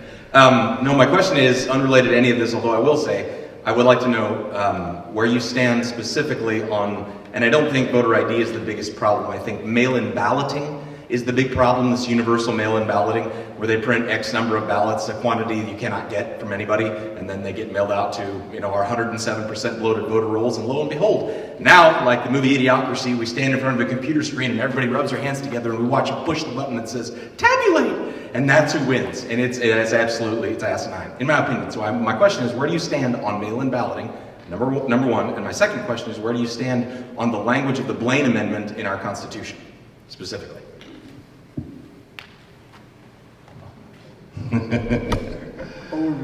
So,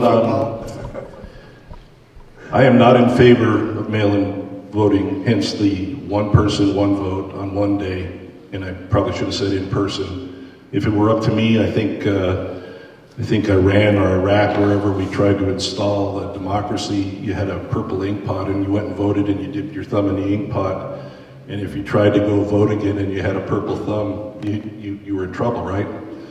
I think that's the important thing about that. And you're absolutely right. Mail-in balloting, mail-in voting, 2,000 mules, it opens way too many doors that we don't want opened. Whether you believe that I'm an election denier, which I read in the newspaper tonight, or whether you believe that Trump is still our president, which... Yeah. There's a problem. Where there's smoke, there's fire. We need to look at that.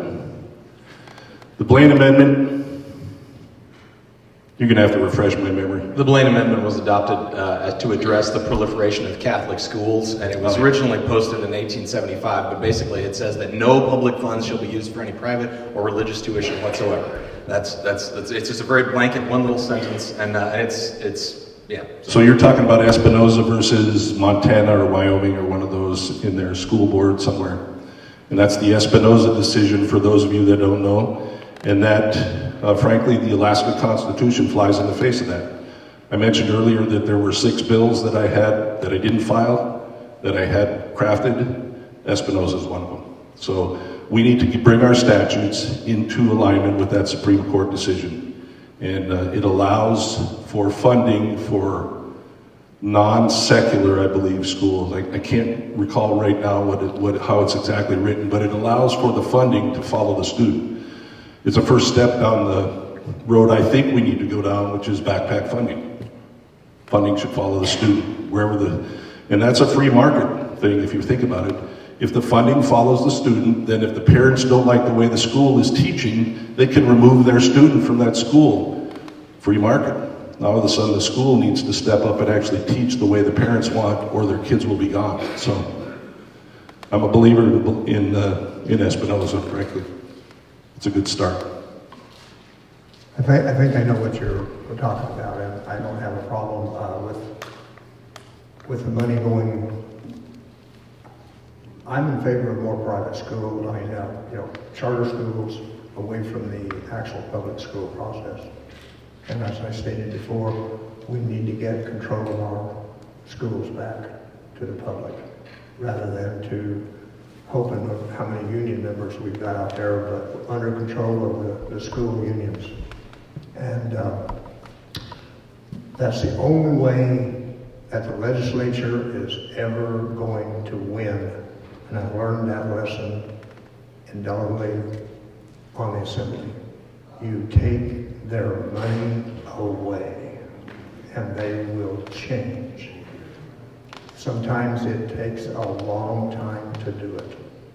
We tried to talk to the Assembly, we tried to talk to the school district, and that's what we ended up having to do. They just decided you're only going to be there for 2 or 3 years, and we're going to kick you out or vote you out. I lasted 11 years. When I first went on the Assembly, we had 157 employees, and it was all Democratic control in that building. We cut down to 96 employees before the union started talking to us. Okay? Thanks. There are 2 ladies that are over here, and when they've done asking their questions, then we will be closing. I was hoping we were going to get to sit down. I didn't ask. I'm open, not for you. No, you don't need to ask. Just go ahead. Go ahead, ma'am. Everybody knows that abortion is nothing less than murder, prejudice on place of residence. And everybody knows that there never was a right to kill babies, and the Dobbs opinion simply affirmed what organizations like Loussac Right to Life have been saying for over 50 years, that abortion is murder and it must be abolished. Since our Constitution recognizes that all persons have a natural right to life, equal rights, and a due process protections, what is your plan to end abortion, or will you join those who want to pursue unconstitutional abortion regulations? Thank you, Ms. Martin, for the question. I appreciate it. You stated Article 1, Section 1 says all persons have the right, and also Article 7, which also mentions persons. I think my plan would be to define persons to the point where the Supreme Court could not undefine it. So I've written a number of articles about personhood, and I know the Alaska Right to Life is affiliated with personhood.org. And I think that life begins at conception. I think the person happens when the cell starts subdividing. It's called a zygote. They don't want to call it that anymore because they've realized that the definition of a zygote actually applies to humans. It means it's life. It means it has separate DNA and it has the ability to subdivide. Life at conception means exactly that. It's a person. So if we can somehow, maybe through the Constitutional Convention, we can redefine what persons means in Article 1, Section 1 and Article 1, Section 7, then we can use Article 1, Section 22 to say that that person deserves the right to privacy, in addition to the other 2 articles which say that it deserves the right, the person, the preborn, deserves the right to life.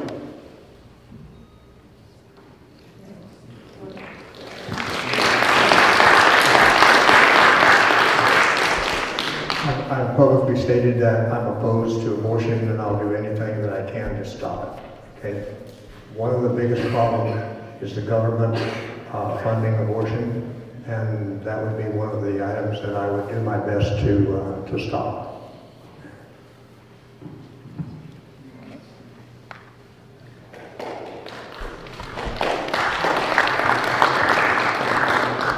So I have 7 children. I've homeschooled all my children. I'm not taking a dime from anybody to do it. So my concern right now with the children in our state is the reading. So we just passed the Read by 9.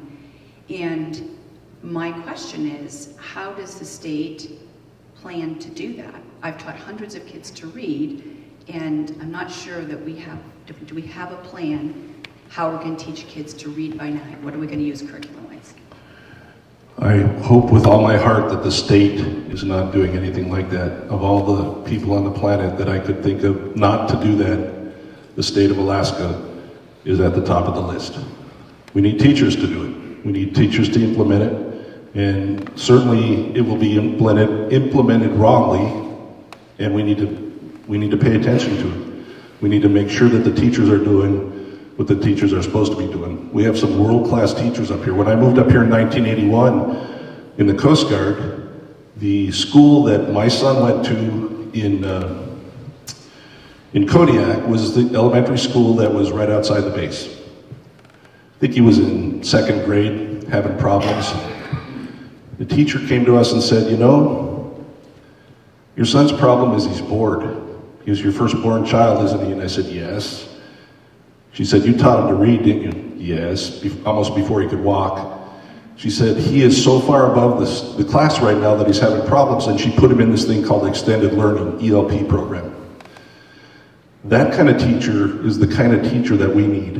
One that's engaged enough to recognize that somebody is struggling, not because they're a boy and they're backwards and having problems and full of energy, but because they're bored and they need to move on. So we need teachers that do that, and hopefully that read by 9. Mike, I want to talk to you before you leave, so thank you, sir. No worries. Hopefully that read by 9 program is structured well enough that we can encourage good teachers like Miss Reed, who my son is still in contact with. He's 45 years old. So Peterson Elementary? Yeah. Coast Guard? Yeah. Anyhow, the other question I had was, is there someplace that we can look to find out what curriculum they're looking at using? And would the state be open to suggestions? I'm sure the state would be open to suggestions. The place to look is actually in your school board, in your school district. In fact, I noticed that on the school board, Jubilee put out, Underwood, is that her last name? Yeah, she just put out a deal calling parents, and I think they have a 30-day extension now on the language. And those are the kinds of school boards we need to elect. People that aren't hiding stuff, people that are transparent, that are willing to go out there and say, here it is, tell me, do you like it? Do you don't like it? Parents need to be engaged. Teachers need to be engaged. How we get there, I don't know.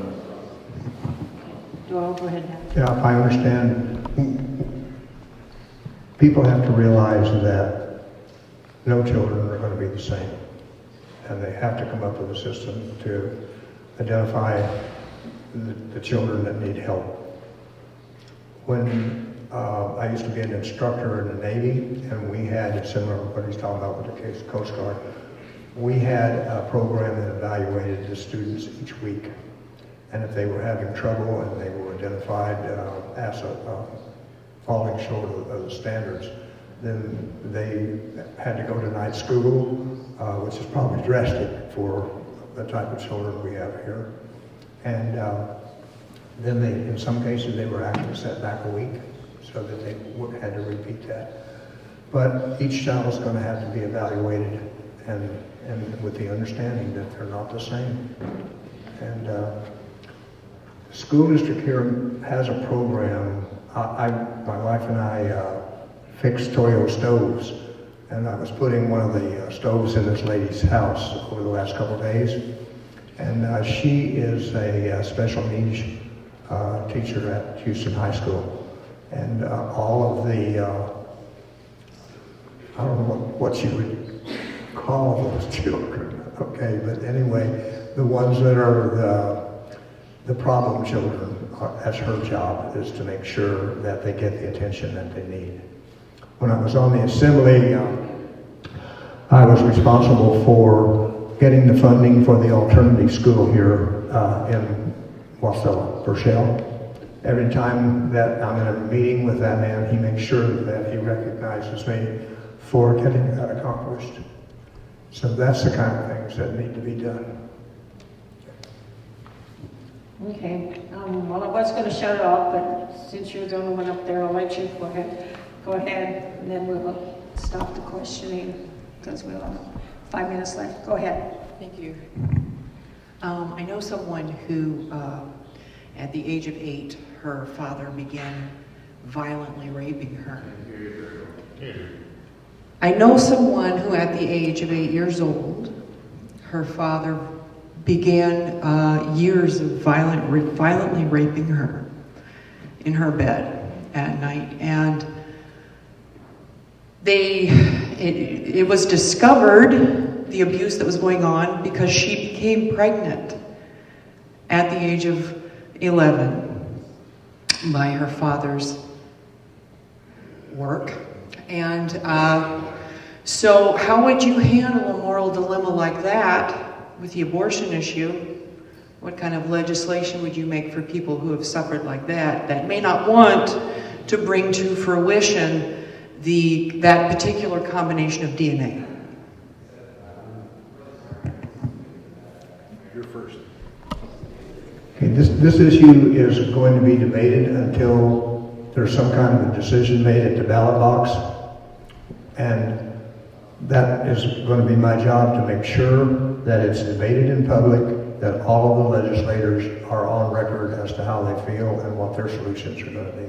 The public is going to have an input into it. I have no idea. Okay, I really don't. So that's horrific. And hopefully he went to jail for life or longer.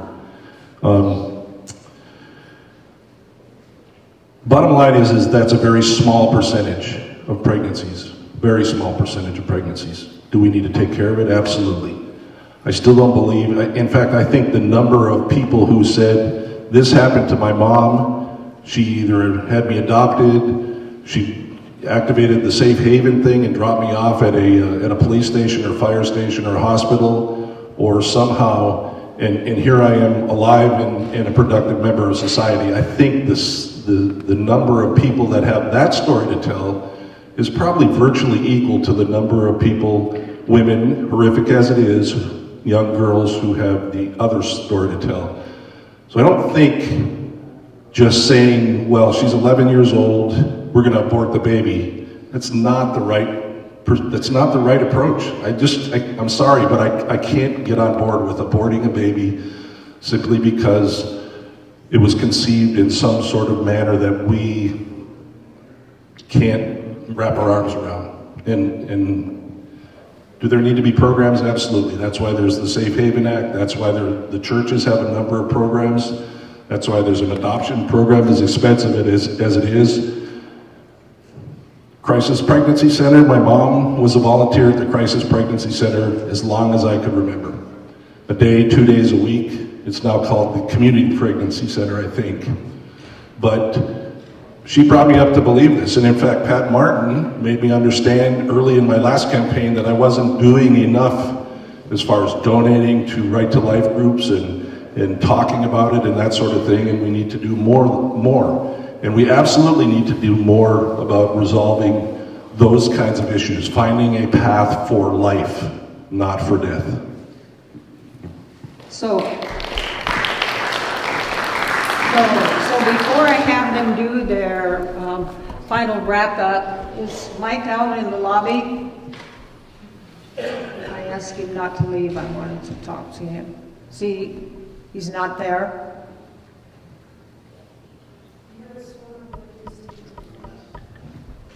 I'm sorry, Lynn, what? I know, but I asked him, I said, don't go, I want to talk to you, and he put a thumbs up, so. Did he already leave? Did he already leave? I feared him. Huh? You scared him right out. Well, what I was going to say to him was that his anger, upsetness geared towards Representative McCabe was on the wrong person. He should have been addressing me as mayor and Jesse. Again, I'm sort of Jesse's adopted mom or something, or grandma or something. I think I always put him on the spot. But Jesse and I, as well as the rest of the assembly, are the people that are in charge of the borough manager who hires the people that are the assessors.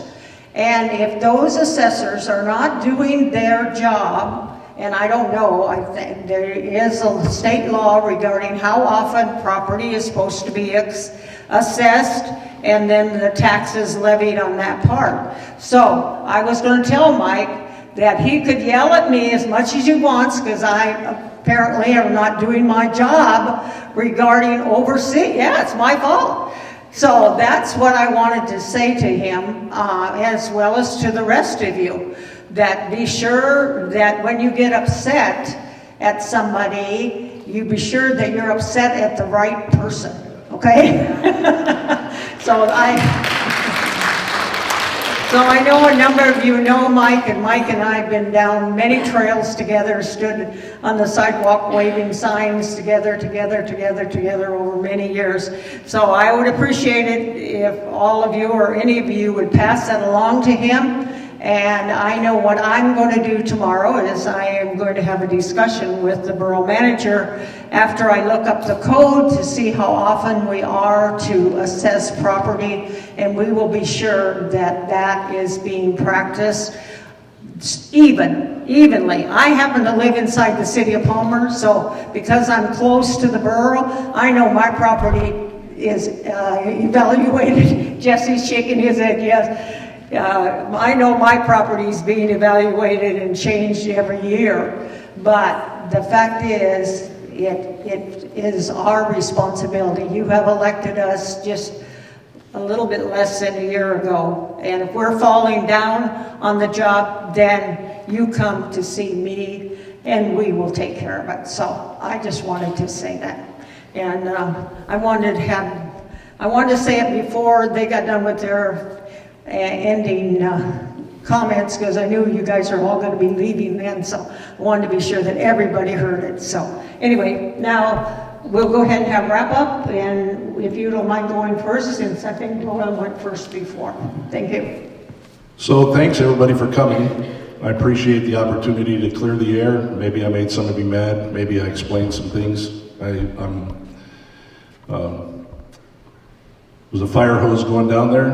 I learned a lot. Thank God for my chief of staff and for the minority leader who helped me through it, and for my wife who was there for me every night on Zoom. She and I live in Big Lake, just outside of Big Lake, off the grid. We've been married for 17 years. I have 2 grown sons in Alaska, and 3 of my 8 grandchildren are in Alaska, and I'm here to fight for them, not for me. I'm on the backside of things, unless Edna's an example, and then I might have a good long life left. But I only say that because she had a birthday recently. So, anyways, I'm running for representative again in District 30 now, and I think that I'm your best shot to go back there and if we get to the majority, to fix some of the issues, especially the PFD issue, the constitutional spending cap. I think SB 26 needs to be repealed in its entirety. We sent a memo to Ledge Legal asking for a bill to do that, and they came back and said, well, you'd have to change the Constitution. So we have to work on that. We're going to have to work on repealing it. We're going to have to work on repealing ranked choice voting, and there is no path forward to do that unless you elect conservative Republicans. So I appreciate the opportunity. I appreciate you all coming here, driving all the way from Willow and other places. And my door is always open. My staff is very responsive. I even have a staffer that lives up in Clear that's also very responsive. So I'd like to help, and I'm asking for your vote.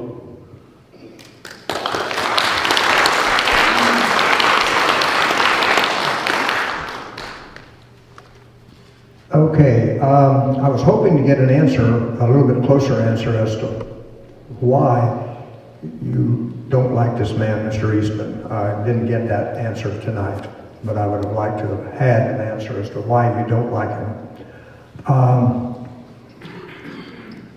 At several of the meetings that we've been to, my opponent has touted this business of the license plate being removed from the front of cars as if that was some great accomplishment after 2 years.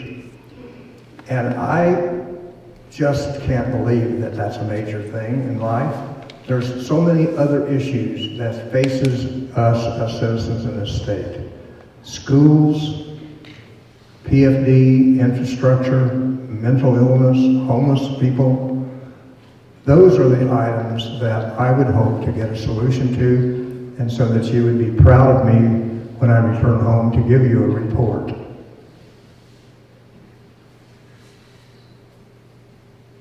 The things that I've been able to do, while I was on the assembly, we did away with the personal property tax. We did away with the inventory tax. We did away with the airplane tax. My finger does not push down for taxes. During that period of time, we built 13 schools in this borough. The road programs, I established those road programs. We now have a port. I gave the dedication speech to it. I figured out how to get the finances in order to do that. Those are the accomplishments that I feel that I've been able to do. And I would ask that you allow me to go to Juneau and see if I can't continue that record and get some things done. America has America right now doesn't have too many defenders of our institutions, and I can guarantee you that I am one. Been around a long time. I know the things that have built this country. We've always basically lived a life as individuals because we're free in this country, but we're also part of society.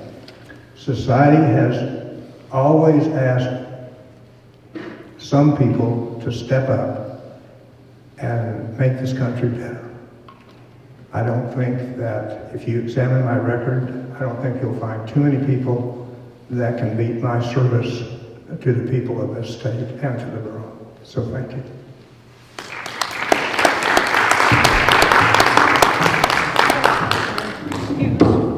You both excused. Thank you, teacher. Yes, right.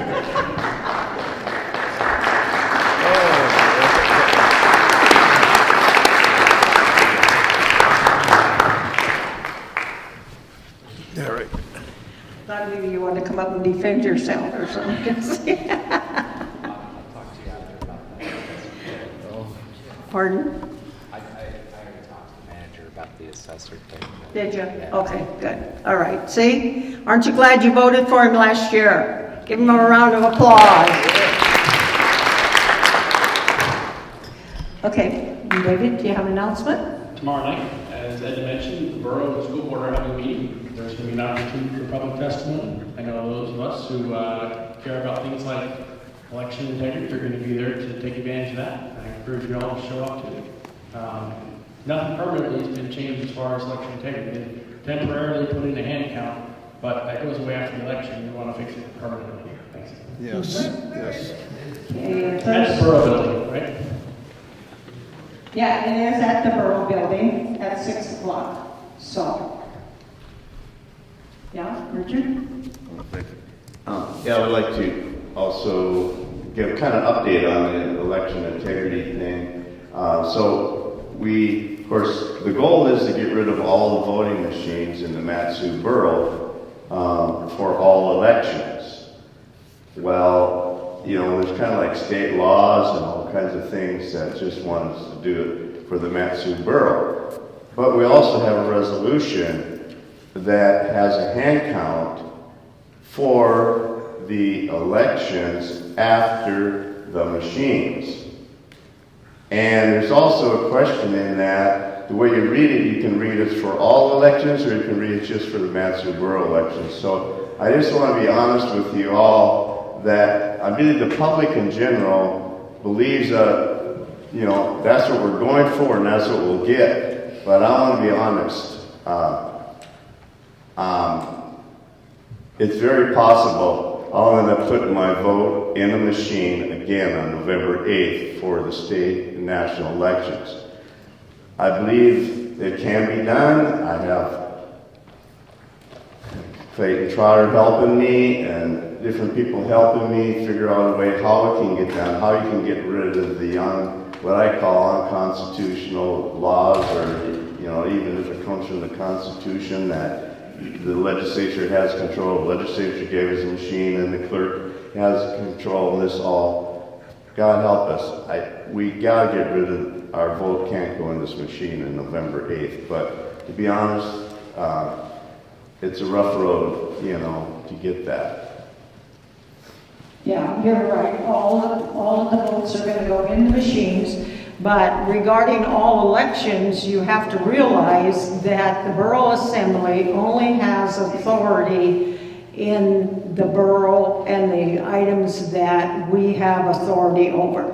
We cannot tell the state how to run their elections, the feds how to run their elections. We can only do what the Borough Assembly has the authority over. We can, but I know you don't believe we can. How are you going to have the Assembly address the state?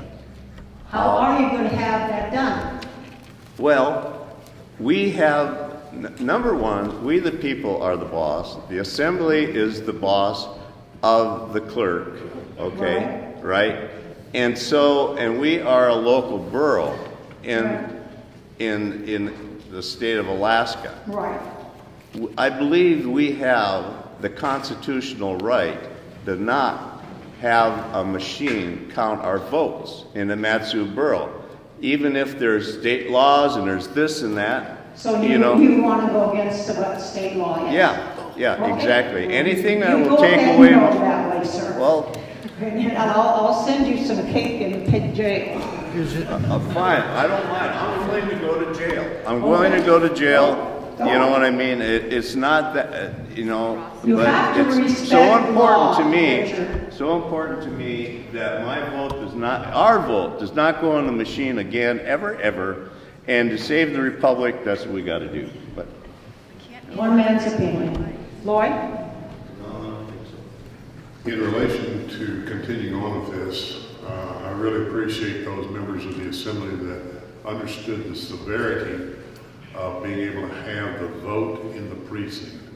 I understand what you're saying. We're only dealing with the precinct. We're only dealing with the borough at this present time, which would be, of course, the counties in the lower 48. But it could be that if we can really get this to where we are doing that in the borough, the exciting portion is it could begin to spread like a wildfire, that each county can begin to say, well, dadgum, we can kick these machines out if we don't want to use them. And then it spread like wildfire, and then everybody would say, well, hey, state, we want this changed because all the boroughs. We already have, within our borough alone, 131 different precincts that use the hand count. So it's not like we're reinventing the wheel like this hasn't been done. It's been done a long time. So all we need to do is just do it in everything to where we have it fully within that borough. And so, but the key portion is we need to have that vote being counted in each of the precincts. And if we can get it counted in the precincts, then you're not bringing everything back into one central location, and there was time that took place here, and there was time that took place there, and things could get shuffled in, and then things are lost. So it's counted at the 38. We have 38 in our current time in our precincts that we have. And if those are counted there at that level, like Jesse said to me the other day, he said the point is it doesn't move very far from that ballot box to where those people in the precincts are counted, and therefore it's going to be accurate. And because it's going to be accurate at that level, you have it through 38 different locations. You don't have it through just one or two locations or, centrally. So that's what we've got to get. Well, as you know, first of all, there's 40 precincts in the borough, not 38. Right. Okay? Yep. And the second reason is that there was an amendment that was done, and it was voted down by the Assembly not to have allowed the counting to take place at the precinct level. And of the people that voted not to allow that, 2 of them are up for election on the Borough Assembly right now. So. We're not done with that, because we're gonna be coming back, probably even tomorrow, an ordinance is gonna be made in relation to that, it's coming back. So, we're not quitting anything. If you don't have a precinct, you don't have it. Yeah. You don't have reliability. The agenda for tomorrow night's meeting's already been set, so it will not be on tomorrow night's meeting. Okay. Yeah. Well, yeah. Go ahead. I think what Lloyd was talking about, basically, you want to do a reconcile with the machine. So doing it at the precinct level is the smartest thing to do. You pull the tape from the machine says this is what I counted. You reach down into that box, not what the machine's generating, but the original cast ballot from the voter. And if it differs from that machine, then you've identified the problem. Right. Okay, because the biggest problem is you want to get rid of the machines because they don't tally right. There's other states that reported that they've had problems. Right, we're well aware of that. Well, we need to tell the state we have problems, and we don't want to use this stuff because it does have problems. Well, we can't tell the state that we don't want to use the machines. It's up to the assembly to make that decision for the assembly. Well, if you had, how many precincts out here, 100 precincts? No, he's talking about statewide precincts. The borough has 40 precincts. Okay, of the 40 precincts, if 10 of the machines were off. Well, then that's what we're going to find out with the hand count. We're going to find out whether there are any machines that are off. We're going to find out that on November 8th. There won't be any off when they know hand counts coming. Right. Richard, I'm sorry, I don't live in your anti-head. Yeah, they're all computers are now. Oh, all right, we're going to go past. You already got your mind made up, so. John? Okay, I just want to thank everybody that signed up and volunteered. It's kind of unlikely that it'll be called, but at least it's showing your support and how you feel about the hand count and everything else. I think there was 30 people that signed up today. If you haven't signed up, I'll put this right on this back table if you miss the opportunity. It'll be there. But, you know, I'm so blessed that we can have these meetings here in this church, you know, and Barry and Heather Orzelli letting us do this. We got campaign signs everywhere. We got politicking going on, you know, and it's just great that they were to do it. I think we need a tip.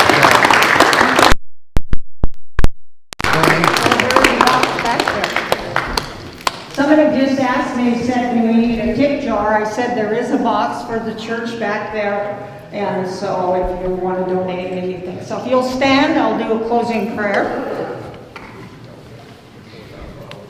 So Lord, we just thank you, Lord, that we live in a free country, Lord, where we can have a free exchange of ideas, Lord, and Lord, that we can speak our minds and we have freedom of expression as well as freedom to assemble.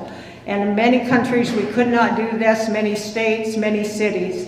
And so Lord, again, we pledge ourselves to answer your call, to complete our plan and our purpose that you have for us in our life. And again, we thank you and we give you all the glory. In Jesus' name, amen. Amen. Thank you, Ed. You're welcome, Richard.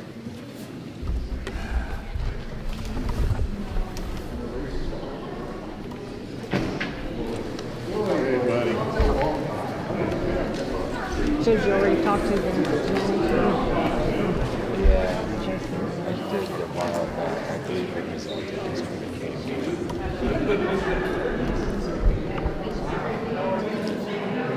Hi y'all, thank you all for being here tonight. If you haven't liked and shared this video, why not? Take a moment right now, please like, share this video, it'd be greatly appreciated. We really got to work on people learning how to speak up when they are addressing a crowd, learn how to put the microphone in front of their face so that they can be heard, and we wouldn't have such a problem. I kept on having to turn my volume up and down on my monitoring cell phone here just so that I could be able to hear some of them when they were talking. So, a lesson learned for a lot of people. Maybe they'll do it next time. But again, if you haven't liked and shared this video, why not? Tonight's video can be found on Twitter, YouTube, Facebook at Politadick and Politadick Unfiltered. And if it was live, which it won't be here just in real shortly, you can also have found it on Politadick.com. We do live streams to them when we can get to all the other channels. Now with the new settings on the program that I use to live stream with, hopefully I'll be able to do a lot more to all of the channels. We'll just have to wait and see what the future will bring, but I will continue to keep upgrading. And it's your support that also made it possible today that you did not hear the microphone making all of these clunking noises that normally would have gone on, the static and all those other kind of things. It was your support that helped me be able to get a video rig kit that be able to separate the microphone from the camera and keeping them mounted separately so that their actual dampening tools that are built into them were able to work 100% like they were supposed to. I love tonight's video up until the very end when people were clapping. That is my next big investment that I want to get, is I want to be able to get a microphone that has the ability to adjust the gain, which is what causes it to knock out the microphone when it's too loud. And your support can help make that happen. It's about a $500 microphone that I would like to be able to put into this and make it work, and your support can make that happen. Every donation goes right back into what we are doing. So please go to Politadick.com and click that support button. Help us out. Let's get to that next goal. And we are also looking to get ourselves put onto Rumble full time. So that way when we go live, we'll also can be found on Rumble. And it's going to be your support that makes that possible. If everything goes right, we may be within the next month being able to have ourselves on Rumble live streaming to them. And it's going to be your support that will allow that to keep happening month after month after month. As we continue to expand and grow, I'd love to be able to see someone around the state at every assembly meeting, every school board meeting, every kind of function that is going on, whether it be a debate, a forum, or just anything along those lines. Tonight's debate was definitely really interesting to listen between the two candidates. I'm really curious, though, where is the Democrat candidate that is running in this election? Why were they not here tonight? I know they were probably given an invite to be here. This is a nonpartisan event, so there is no reason why the Democrat shouldn't have been here debating with the other two. I think it's because the Democrat doesn't want to put their values on the record so that we could all hear them. And that would be the bottom line to it, which we're seeing all over the state when it comes to anything that has to do with our elections for the House and Senate, for the local House and Senate, that they do not want to go on record in the debates. They do not want to debate the opposition. They want to keep their things in their own little cliques and parties and their special interests like the unions, the school boards, and the healthcare departments. They are making sure that their little cliques are having all of their private little get-togethers telling each other how to vote, which is why the $3.5 million paid-for primary poll, over-glorified poll that we had just had, clearly shows where our politics lie in Alaska. And we need mainstream media out there to be exposing this, and they're not. That's why I'm here right now doing it, to hopefully get to all of you so that we can hear it unfiltered and uncut. Like and share this video. You guys all have a great night. I will see you the next time around.